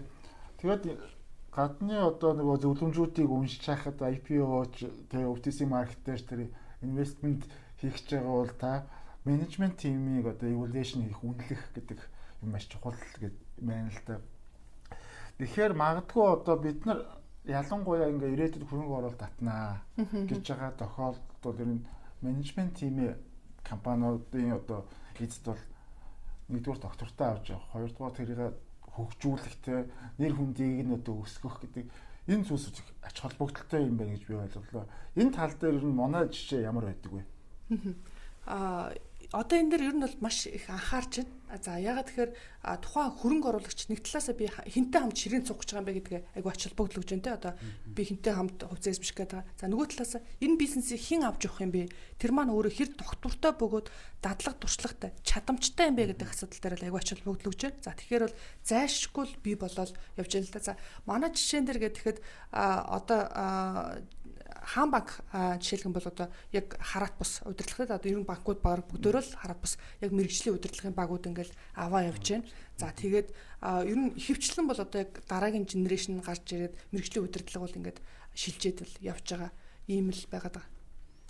Жишээлбэл та бүхний хийс одоо та бүхэн минь 200 тэрбум төгрөгийг одоо татан төвлөрүүлсэн гэж сайтан дээр бичсэн үү те. Тэгэхээр яг энэ 200 тэрбумыг өгсөн эцэд одоо яг та бүхний одоо энэ хийж байгаа би энэ одоо санал болгож байгаа бизнес дээр гүйцэтгэх удирдлагын баг нь одоо хангалтгүй байна гэд хөрөнгө оруулалт хийхээс татгалзаж ирсэн кейс гарч ирсэн үү? За яг санахгүй байна. Тэгэхээр гараагүй болоо. Яг гүйцэтгэх удирдлага яг гоо бидний нэг талаасаа гүйцэтгэх удирдлага айгүй чухал ач холбогдолтой. За тэгэнгүүт манай бас үнэлгээний нэлээд чухал хэсэг дээр бол одоо нөгөө эзэдээ одоо ихэвчлэн одоо нөгөө эзэдүүд өөрсдөө удирдлага хийж байгаа ийм жишээтэй компаниуд байгаа юм л да. Яг одоо эргээд ботсон ч. За тэгэнгүүт эзэдүүдийн өөрийн одоо нөгөө ёс зүй, хариуцлага гэдэг асуудал бол бас нэлээх үнэлэгдээд. За эзэдүүдийн нэр хүндээс болж ботчихсан асуудал бол байгаа. Одоо тухайн хүмүүсийн одоо улс төрийн эрсдэлтэй юм байна. За нөгөө талаас одоо урт талын нэг муу кейстэй юм байна гэдэг асуудлаас бол ботчихсан компани бол нэлээд хэд байгаа. Одоо манайх ажиллахгүй гэж бутчихсан гэсэн үг шүү дээ тий. Тэгэхээр энэ одоо нөгөө эхлээд буцахтаа бол эзнээ давсангүй л дээ тий. Эзнээ давчаад одоо дараа нь гүйцэтгэх удирдлагаа орох хэрэгтэй. За тэгэхээр одоо байгаа ажиллаж байгаа компани бол эзнээ шалгуураад аваад гүйцэтгэх удирдлагаа шалгуураад аваад ингээл явж байгаа компаниуд байна л да. Над нэг ийм кейс гарч ирсэн. 4-5 жилийн өмнө гадны нэг хөрөнгө хүн одоо Монголын нэг хүнтэй бизнес хийх гээд тэгээд нэг бааны би чинь хүний нөөцийн зөвлөх компани эндний хүрээд нэг verification check буюу одоо тэр хүний мэдээллийг ингээд цуглуулж өгөөч. Би та нар энэ хүнийг ажилд авах гэж байна гэж бодвол тэгэхээр ажилд авах уу юу гэдгийг л одоо зарчмаар хандаач гэгээд тэгээ бид нар яг хуу судалгааг нь хийгээд өгсөн чинь би энэ дээрээс энэ хүнтэй хамтарч бизнес хийхэ боллоо гэж шийдвэр гаргацсан. Тэгээд шалтгаан нь юу байсан бэ гэдгсэн чинь нөгөө цагдаад нэг 2-3 удаа дуудагдсан. Асуудал нь өөрөө ингээд нөгөө бид нар яг гуглж байгаа л болол ингээд явуулсан. Яг мэдээж бас тэр зөвхөн нарийн мэрэгжлийн бас юмнууд байгаа л да. Тэгээ харсан чинь нөгөө яг тэр нөгөө инвестмент хийж байгаа компани одоо эзэн нь цагдаад нэг айгүй сонин кейсээр танхаа эргээр дуудагдсан гэдэг сонин хэвлэл мэдээлэл байгуулалтыг гарцсан юм. Тэр бизнест хөрөнгө оруулалт хийхээс татгалзах үндэс болж байсан. Тэгэхээр магадгүй бидний саяны ярьсан нөгөө амар том хэсгүүд ингээд ярьж байгаа боловч тэр дотор нөгөө гүйцэтгэх удирдлагын одоо ёс зүйн байдал өөрөө бас айгүй чухал нөлөөтэй байдаг болов уу гэд тухайн үед би их дүгнэлт хийж авч ирсэн. Тэгээд өөрийнхөө амьдрал дээр ч гэсэн бас энийг нэлээд хэрэгжүүлэх гээд хичээгээд экстрим спортоор хүртэл хичээлэг нь хордог гэсэн. Тэгвэл анар шарагч одоо их экстрим анар ч өөрөө тэгж ярьж байна тий. Нөгөө тэгсэн тий. Хоригддаг гээд хязгаарлагддаг гээд нөгөө. Ер нь л бүхэл талаас нь л одоо үзэн л дээ. Тэрэн дээр болохоор одоо ингэж байгаа мэдээж нөгөө нэг цагдаагийн асуудлуудыг нь үзэн те хуулийн хувьд за хүмүүстэй байгаас гэрээгээ хэр зөрчиж ирсэн бэ? За үр төлбөр, үр авлагын асуудал те мэдээж энэ чинь нөгөө санхүү мөнгөний асуудал ирж байгаа учраас ямар хаанаас өртөө бөгөөд үр авж ирсэн бэ? Хаантай гэрээ хийгээд тэрийг одоо төлж ирсэн үү? Эсвэл одоо мөрж ирсэн үү гэдэг асуудлууд энэ бол ингээл хамгийн ихний одоо юм чеклистийн бол нэлээд дээгүүр ингээл ороод явна л да. За тэгээд дараа нь одоо ингээд зэрэг явж штэ одоо компани өөр юм байгаа санхүүгийн асуудал. За тэгээд яг зэрэгцээд эзэдүүдийн асуудал буюу одоо удирдлагын асуудал бол зэрэг одоо удирдлага эзэдүүдийн санхүүгийн нөхцөл байдал бөгөөд одоо хариуцлага хүлээх чадамжийн асуудал зэрэг шалгагдчихэж тэгээд дараагийн одоо нөгөө хилцэл рүү орно л да. Тэгвэл одоо анхнаасаа л зөв ирээдүйд тийм харж ивэл зөв яваараа л. Яг ийм савга түрүүнийг асуусан нөгөө бодлонтой компани гэдэг. Одоо ингээд урт хугацаанд тогтвортой бас ийм дундаж орлоготой ч юм уу ашигтай яваад идэг компани за ингээ өөрчлөлтийг хэдүүлээ хүүхдүүдэд хувааж өгье. Нэмээд IPO гэвэл нэгсэндээ нөгөө бодлонтой явж байгаа компани хувьд эсвэл ингээд IPO төсөөлгүй өөрөөрөө л яваал татвар матвар дээр одоо зохицуулд юм уу яа гэдэг ингээд болгоод яваадсан компани хувьд IPO хийвэл хэдэн жил вэ? 3 би бол ойлгохтой нэг 3 жилийн аудит ингээ 3 жил хэн зэгцэрж иж түүхтэй компани түүх нь магадгүй жоохон эргэлзээтэй бол тий мэрэгжлийн биш л гэж юм. Тийм. Тэр нь бол одоо нөгөө байгаа компанийнхаа асуудлыг үл зэгцэлж болно шүү дээ тий. За гэтээ эн чин давхар эцсийн өмчлөгчийн ч юм уу ингээд нөгөө шалгагдсан шүү дээ тий. Яг адилхан ингээд нөгөө чеклист нөгөө тэр чинь нөгөө хууль цагдаа шиг шалгаад байгаа биш үгүй. Угаасаа нөгөө хөрөнгө оруулагч тантай ингээд нэг ширээнд суух уугүй юу гэдэг чи үзэх гээд байгаа учраас тэгэхээр тэр чин бол нөгөө 3 жилээр хязгаарлагдахгүйгээр ингээд шалгаа явах юм. Тий. Чеклэгдэн. За тэгэхээр юу мэдээж компаниг салгаад одоо тэр чинь ингээд дотор нь байгаа хөрөнгө мөнгийг бүртгэлийн ингээд зэгслээд бол явах боломжтой. За тэгэхээр хувьцаа эзэмшигчийн бас юуны бүртгэлийн асуудал бол зэрэг ингээд явдаг.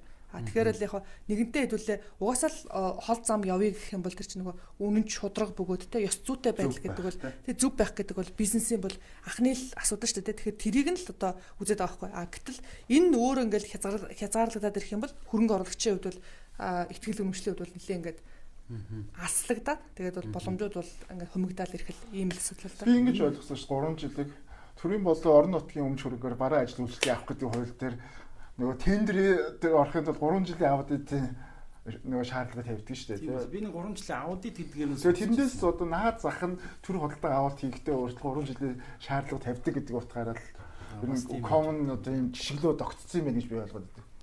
Яг магадгүй тэр жишг нэг тогтсон биш үү. Гэтэ ер нь бол угаасаа олон улстай. Тэр чинь нөгөө нэг ганцхан жилээр ингээл нөгөө нэг юмыг харна гэдэг чинь өөрөө сони ойлголт ч тийм. Тэгэхээр тэр өмнөх одоо track recording ингээд харьяа гэдэг байдлаар өсөлт нь ганцхан жил ингээл огцон өсчөөд байгаа юм уу эсвэл унчаад байгаа юм уу гэх тэр өмнөх түүхүүдийг нь харна гэдэг байдлаар за 3 жил гэдэг бол яг одоо дундаж л асуудал болчиход байна л та.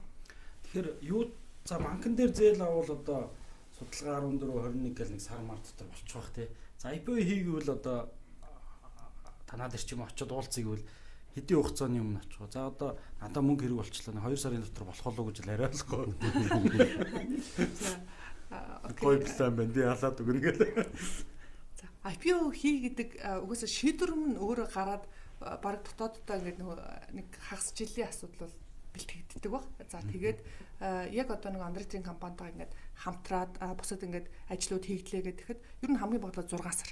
За яагаад тэгж байгаа юм бэ гэхээр энэ нөгөө нэг аудитын үнэлгээ тайлан гарах хэрэгтэй. За нөгөө ганцхан Андретрийн компани ажиллаад байгаа биш байхгүй. За үнэлгээ ажиллана, хуулийн компани ажиллана. За тэгээд буцаагаад одоо нөгөө Андретрийн компани ажлууд хийгдэнэ гэсэн үг. За тэгээд энэ хооронд ч бас нэгэнтээ ингээд нөгөө үнэлгээ бөгөө юм тодорхой болчих юм бол IPO гэдэг чинь өөрөө тэр биештэй цан зогч байгаа ганцхан тэр гялалзаж байгаа мөч биш байхгүй. Өмнө нь ингээд нөгөө тий хаалттай хүрээний пайплайнууд танилцуулгууд ингээд явна. Хөрөнгө оруулагчдыг бүртгэж оруулна. За тэгээд тэрний ингээд нөгөө перспективсийг бэлтгэл гэл ингээд нэлээ ингээд шатараатай ажлууд явж байгаад тэгээд одоо нөгөө нэг цан цохол нэг л мөчл болчиход байгаа л да нэг ялзаал тий. Хойно бэлтгэлээ хийж байгаа нэг өдөр тайзан дээр гардаг шиг. Тэр стратегийн хөрөнгө оруулагчид ер нь сүүлд бас өндөр хувийг авчаад байгаа шиг юм тий. Тэр чинь бас ингээл дийл нь явж байгаа л том хөрөнгүүдэд тохирж байгаа л тэгэл тодорхой хэсэг нь паблик дээр л гаргадаг шиг тий. Тий. Ер нь жишээлбэл купе ч одоо баг тэгч үү яа тий. Би ер нь том би нөгөө Монсын хөрлөө захиралтай нэг таарад сайхнуудаа гэсэн яг нөгөө хувьцаат компани болохын өмнө байхгүй. Тэгсэн чи яг тэгжсэн. Бид нөгөө том хөрөнгө оруулагчтайхан уулзаа явж байгаамаа. Тэгээд энэ дээр ингээд өөртөө нь уулзаж энүүдийг нэрлэл гэдэг юм шиг. Тэгээд тэндээс тийм мессеж авчаа. Сүүлд стратеги ингэж ороод ирээд байгаа. Тэгээд жоохон судлаад үзэнгүүт том дийлүүд нэйл болох өмнө явчаал так цан цохол 80% юм ч юм уу. Эртдэргүй ингээд уулзаад бүх юмаа танилцуулаад асуултанд нь хариулцсны дараа л явах шиг байна тий. Тийм. Яг стратеги хөрөнгө оруулагч мэдээж нэг удаан хугацаанд ингээд бизнесийг нь хамт байя тий. За тэгээд илүү ингээд нарийн судалгаанууд орж байгаа. Одоо яг пабликаас илүүтэйгэр. За тэгэхээр жин ч гэсэн айгуу дарж байгаа. За тэгэхээр бол өмнөх одоо нөгөө юунууд бол уулзалтууд тэгээд тэрний гэрийн даалгавруудаа хийгээд танилцуулгууд яваад тэгэл гарч ирж байгаа юм л да. Ер нь гэхдээ жилийн өмнө танаатай уулзаад тэр дотоод бэлтгэлгээ та хэлжсэн. Тэр 6 сараа бас нэг чеклист болгоалддаг явчмаар л тий. Тий. Ер нь жилийн ингээд нөгөө IPO хийх гэж байгаа компани бол одоо эхнээсээ ингээд нөгөө хамтрагчаа бас ингээд тодорхойлоод те. За тэрэн дээр ингээд нөгөө өөрсдийнхөө жишээлбэл манай дээр ийм кейс авах нэг харилцагч одоо өөрсдийнхөө ингээд нөгөө нэр хүндийг ингээд бид нар ямар хариуцлагатай юм бэ гэдгийг тестэлж үзэх гээд одоо манайх хэр хөрөнгө оруулагч нарт хүлээн зөвшөөрж байна гэдгийг үзэхийн тулд одоо бондын санхүүжилт аваад те. За тэгээд тэр чинь өөрөө бонд гэдэг ойлголт бол ингээд нөгөө том дүнгээр яригдахаар чаа томоохон хөрөнгө оруулагч нартай хилцлээгээд за бид нар бол нэг ийм бизнес хийдэж шүү гэдгийг ингээд уртчилж ингээд танилцуулаад тэр нөгөө бондынхаа хугацаанд дээр 2 жилийнхаа бондын хугацаанд дээр ингээд илүү одоо улирал бичмийнхаа мэдээллийг өгөөд бизнесийнхаа ингээд танилцуулгыг өгөөд за тэгэхээр чи нөгөө нэгэнтээ бонд эзэмшигч юм чинь тэр чи хязгаалттай хүрээнд буюу зөвхөн бонд эзэмшиж байгаа хүмүүстэй мэдээллүүд өгөөд тайлан мэдээлэл хүргэж авчих. За ингэснээр эргээд одоо тэр бол IPO-нд бэлтэж байгаа буюу дараагийн одоо хамтрагч нарынхаа тий стратеги хөрөнгө оруулагчаа бэлтэж байгаа ийм кейс бол бас байгаа. Наач бол сонирхолтой тийм гоё тэгэж ер нь тэгэж хол гарч ил явуул зүгээр. Shark Tank-аар ороод гарч байгаа юм шиг. Бол нэгсэн үг шүү дээ. Shark Tank ч бас нэг хөрөнгө оруулалт нэг юу тий. За ер нь бидний ярилцах цаг дуусчих. Би тэгээд уламжлуулсан асуулт үүд юм. CEO байх, entrepreneur байх гэдэг бид нар ч эхлэхийн өмнө ингээл эрэгтэй эмэгтэй хүний ялгаа гэж жишээ болгоод гоё юм ярьжсэн. Таны хувьд CEO байх, entrepreneur байх хоёрын одоо ялгаа нь юу гэж бодож байна? Тэгээд та алийг нь одоо хүмүүст recommend хийх вэ? Эсвэл тэр давуу талтай, тэрний давуу талтай ч үжил. Та ч одоо аль л байгаад байгаа шүү дээ.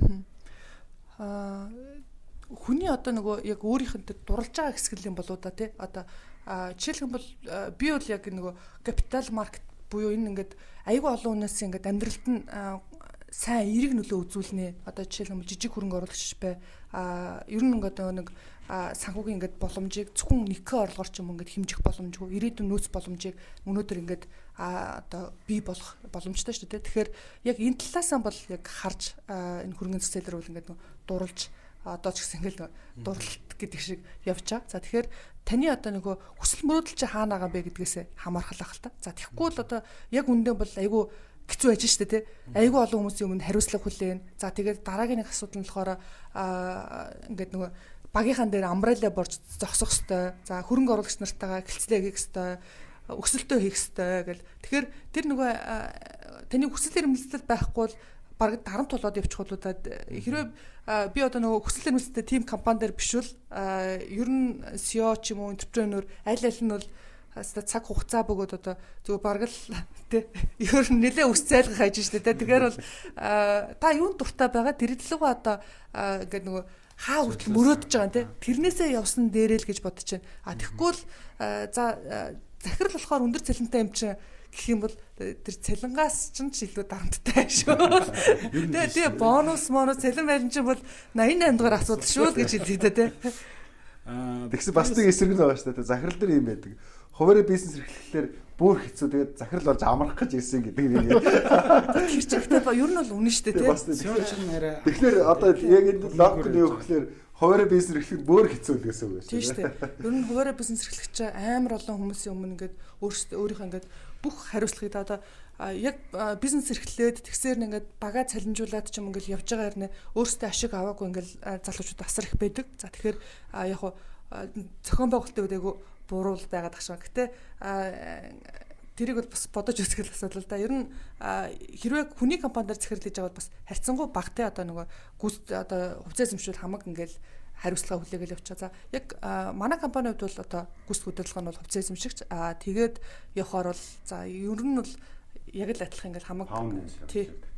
Тэгэхээр аль давхар. Би бол хэрвээ та одоо үнэхээр тийм нэг хүсэл эрмэлзэлтэй дуртай биш бол аль руу нэг тэмүүлээд явахдаа дахиад бодоод үзэхгүй да тий. Хоёр ч адилхан зоолкос яг тийм тий паундын. Би яг бол хамаа зэрэглээсээс одоо ярьж асууж болох юм уу хариулж юм уу нөгөө би анх харахад хувьцаа эзэмшигч нь 2% хүн юм уу байгаад сүүлд хамаа захирал одоо нөгөө employee share option план шиг ийм планаар л яваад ах шиг байгаа. Би зүгээр тэгж сонссон. Тэгээд тэр нь тэгээд хувьцаа эзэмшигчдэр бүртгээд ороод ирсэн байгаа. Одоо тэр нь ингээд өөрчлөгдөж жил болгон төлөвлөгөө тавиад тэрэндээ хүрээд хувьцаагаа нэмээ явд юм уу? Тэ нөгөө эдрэгийн өндөрчсөн сонсоод байхад нэг тиймэрхүү кейсүүд нэтэр орж ирээд байгаа учраас тэр таны нууц бол микрофон барьж байгаа асууж тий. Болохгүй бас ч юм. Кейс нь юм ярьж болох уу? Тэгэхээр тэр тэгж явсан. Та вишнээ танилцуулаад хөрөнгө оруулъя гээд тодорхой зорилтууд дээрээ хүрээд хувьцаа болгоод яваад байгаа юм. Тэгж байгаа. За ерөнхийдөө энэ нэг манай бизнес маань өөрөө нэг зохицуулттай буюу одоо олон хүмүүсийн санхүү мөнгийг ингээд хариуцлага авч үрж байгаа учраас одоо дөрмийн сангийн доод хязгаар гэж байгаа. За тэгэхээр бол яг одоо ингээд шууд гараал те би алын ингээд юм дуртай байна гэл ингээд хийх юм бол мөнгө тэр зайлшгүй хэрэгтэй. За тэгэхээр бол нэг хин нэгэн партнер хэрэгтэй. За тэгэхээр яг энэ дээр бол бид нэр Tesla корпорацид санал тавиад Tesla-гоос бол яг хөрөнгө мөнгөөр санхүүжилт авсан. За тэгээд бид нэр өөрсдөө үйл ажиллагаа эрхлээд за олж байгаа ашиг орлогоосоо бол хувь хувьсгалаа нэмээд явъя. За хувь хувьсгалаа бол одоо нөгөө ийм үнэлгээр тохирё гэдэг нь бол анхныхаа гэрэн дээр тогтоод за тэрнийхэн дагуу гэрийн даалгавраа хийчих юм бол тий амлалтандаа хүрэх юм бол хувь нэмэгдэл. тий хувиа нэмэгдэл ингээл явж байгаа. Тэр нь удаан гэрээ байгаа юу? Одоо үргэлжлэл яваад байгаагүй юу? Гүн асууж зүгээр нөгөө эн чинь бас юунуудын одоо салбарын мундаг залуучууд байгаа шүү дээ. Тэгэхээр энэ юм гоё хийх байхгүй тий. Надад ийм вижн байна гэх тэрийг ойлгоод салбарыг ойлгох юм бол за окей. Манайх бол хувийн дэд хязгаартай. Одоо жишээлх юм бол би 30% хүртэл одоо авна. Тэр 30%-ийг би одоо хэдийн хугацаанд хийнэ гэдэг чинь компани хэр одоо ран хийж байгаа, хэр ашиг хийж байгаас хамаараа явчихж байгаа байхгүй. Тэгэхээр би жилдээ одоо нөгөө хэдийн хэмжээний ашиг хийж гэн тэрнээс ингээд нөгөө хувь хувьсгалаа нэмээд явж байгаа гэсэн. Тэгэхээр 30% хүртлээ бол би нэмэгдүүлэх боломжтой. Ингээд явж байгаа гэсэн. Тэгэхээр супер байгаад 2 жилд жуулж чинь тий. Эсвэл тэр нь ингээд үргэлжлээд явсан ч болж байна. Тэгээд дахиад нэг энэ дээр нэг асуулт уран гарч ирж байгаа. Тэрөө асуух гэж байгаа амжаагүй. Яг хоёр асуулт байгаа юм л да. Нэгдүг нь бол тэр одоо яг таны шиг нөхцлөөр ингээ гэрээ хөрөнгө оруулалт аваа явахаар нэг муу тохиолдол үүсэнгүүт буюу одоо зорилтондоо хангалттай сайн хүрээгүй кейсэд гарангуут хөрөнгө оруулагчнууд valuation хийж эхэлдэг тий. Одоо нэг ясандаа би нэмж хөрөнгө оруулалт хийнэ. Нэг одоо 10 тэрбум төгрөг нэмж хийнээр байна бизнест. Окей чи одоо 10% зурж байгаа бол 3 болно. Одоо нэг бол 1 тэрбум төгрөг хий, нэг бол хувьцаагаар надад одоо үнэлгээнд нь тохируулж бууруул гэдэг ийм шаардлагаас ирнэ хэрхэн яаж сэргийлдэг вэ гэж. Та нарт одоо ийм кейсийг яаж эрсдлийг одоо гоё яасан. Энэ эрсдлийг одоо яаж хамгаалсан бэ гэдэг.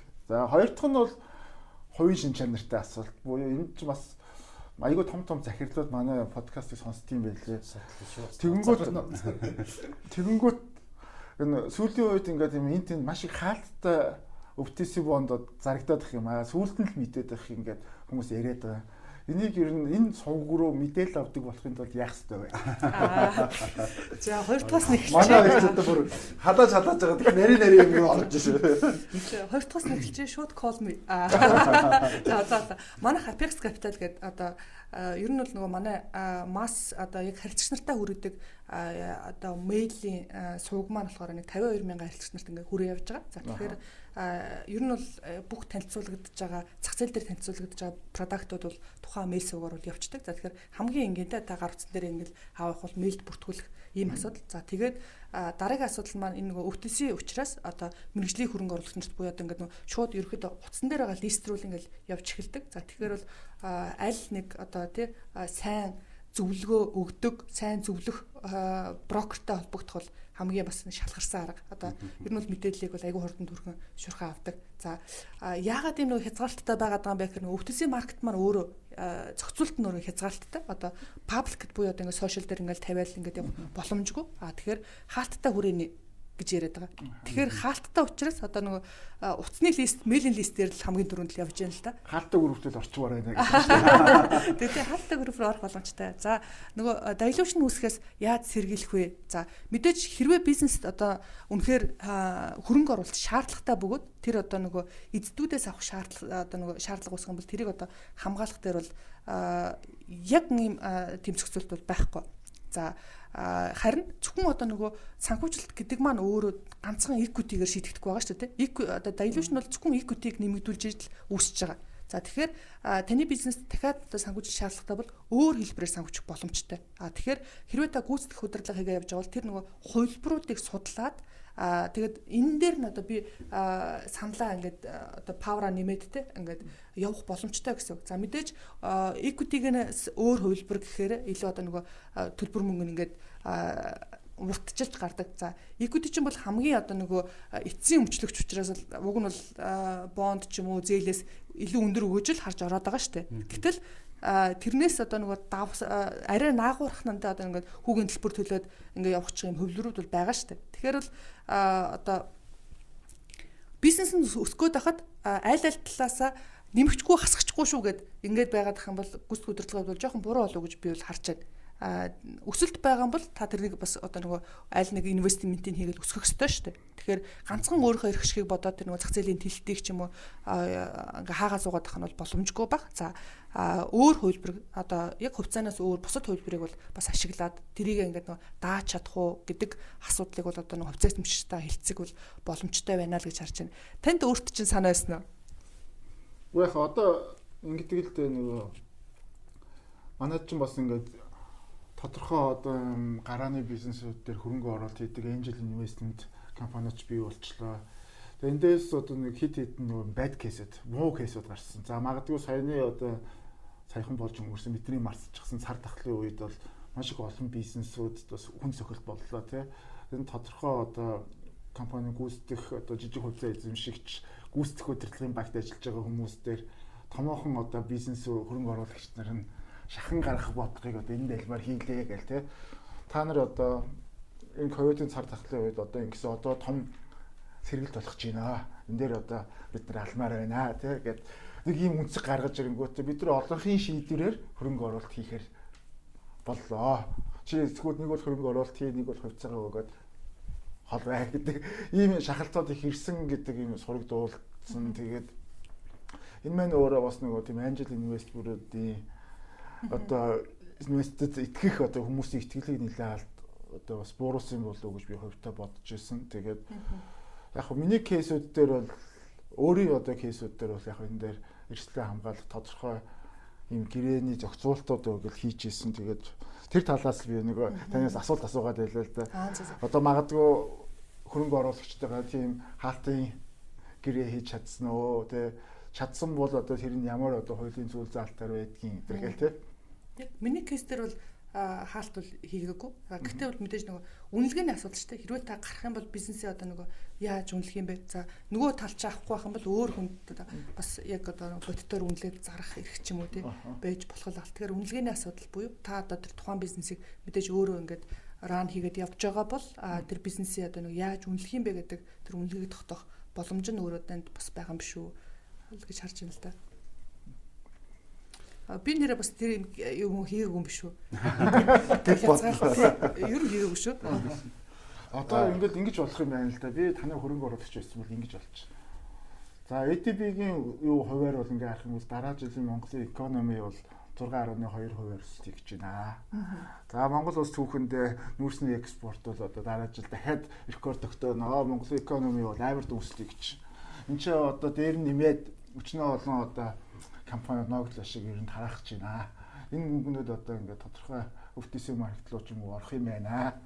Тийм учраас бид нар ерөөс өөрийн үнэлгээгээ өсгөх хэрэгтэй гэл ингээд жоохон компани үнэлгээний equity дээр нэлээд жоохон мөнгө нэмнэ гэдэг аюул дайрах юм байна да тийм. Гэхдээ angel investor яг дахин мөнгө хийх нь хэрэглээ тий. Дахиад тэр чинь дараагийн раундын өөр хөрөнгө оруулагчнууд нэг талдаа орчоод дараагийн хөрөнгө оруулагч. Ингэж байгаа байхгүй. Өрсөлдөж компани руу angel болж орж байгаа байхгүй. Тэ? Дандаа муу кейс. Тэ яг би зүгээр биш юм байна. зүгээр ингээд мэдээж боломжийг дагаад эрсдэл байгаа тий. Тэгэхээр бид нар нөгөө эрсдлийг урьдчилж хараад тэрнээс сэргийлэх алхамжил чухал болохоос энэ жавхаа дандаа bad case-ийг нь ярьдаг гэдэг юм биш шүү дээ тий. Тийм ээ тий. За одоо нэг асуулт байна. Хувийн юм руу та хоёр хитээр. IPO хийх компаниудын одоо юу байгаа штэ. Ямар төрлийн компани? Жишээлбэл манай дийлэнх нь бизнесүүд чинь худалдааны компанид аявих байгаа юм бэртээ. Тэдний тэр нь тийм боломж байдаг юм уу те? Эсвэл яг value generate хийж байгаа үйлдвэрлэж байдаг юм уу? Эсвэл технологи хөгжүүлж байгаа, өөрөө бүтээгдэхүүн хөгжүүлэлт хийж байгаа байгууллагууд илүү боломж байгаад байна уу те? Бонд бол окей ямар ч бизнес байж болж байгаа штэ. IPO дээр жишээлбэл ийм байгууллагын үйл ажиллагааны чиглэл заагддаг юм. Чиглэл заагдахгүй. За гэхдээ хөрөнгө оруулагч нар хаашаа ингэж илүү төлхөө анхаарч байна гэдэг юм бол одоо сүүлийн үед одоо эрчим хүч рүү айгуу сайн анхаарч байна. За тэгээд дараагийн нэг асуудал маань болохоор одоо үйлдвэрлэл рүү бас айгуу сайн анхаарч байна. За тэгээд мэдээж Монголоос бас гадагшаа борлуулалт нь явах боломжтой үйлдвэрлэлүүд рүү тий. За тэгээд энэ бол нөгөө Монгол дотроо шүү дээ тий. Одоо Монгол байгаа компаниудаас гэсэн.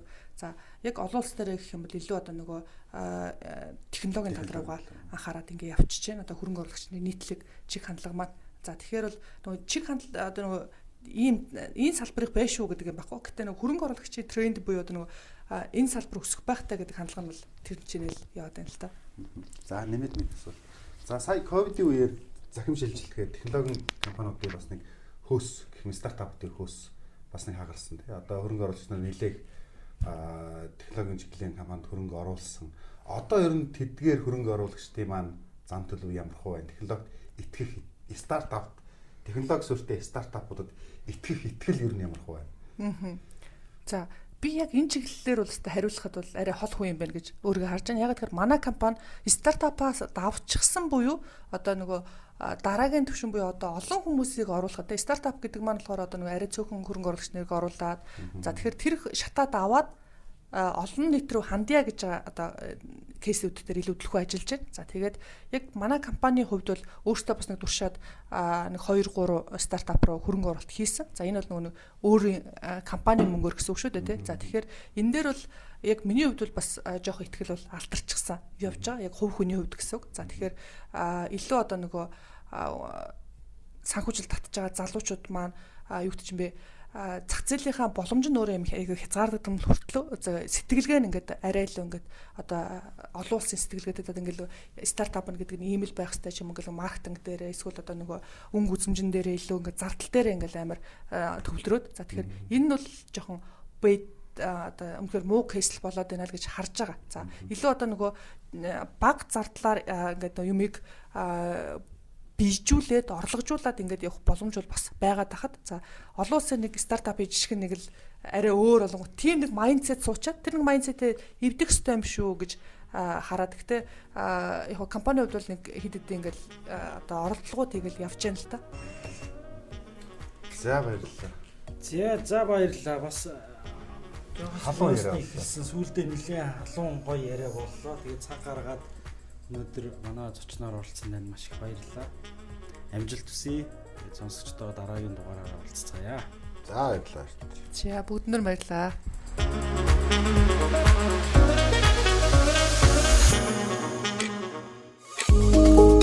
Бизнес эрхлэгч хүний хувьд хамгийн үнэтэй зүйл бол цаг хугацаа. Та гадаадд аялахдаа нийслэг, зочид буудал, групп аялал, даатгал зэргийг олох гэж олон газар руу холбогдож, олон вебсайт ухаж цагаа алдсаар байна уу? Тэгвэл энэхүү асуудлыг iTrip application шийдэж, дээрх бүх үйлчилгээг ганцхан платформоос авах боломжийг танд олгож байна. Аялал бол амьдрал юу? iTrip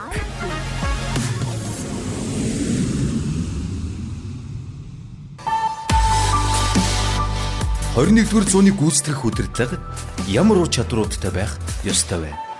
CEO хүний мэдэх ёстой олон зүйлсийг CEO подкастаас. Бизнес радио 98.9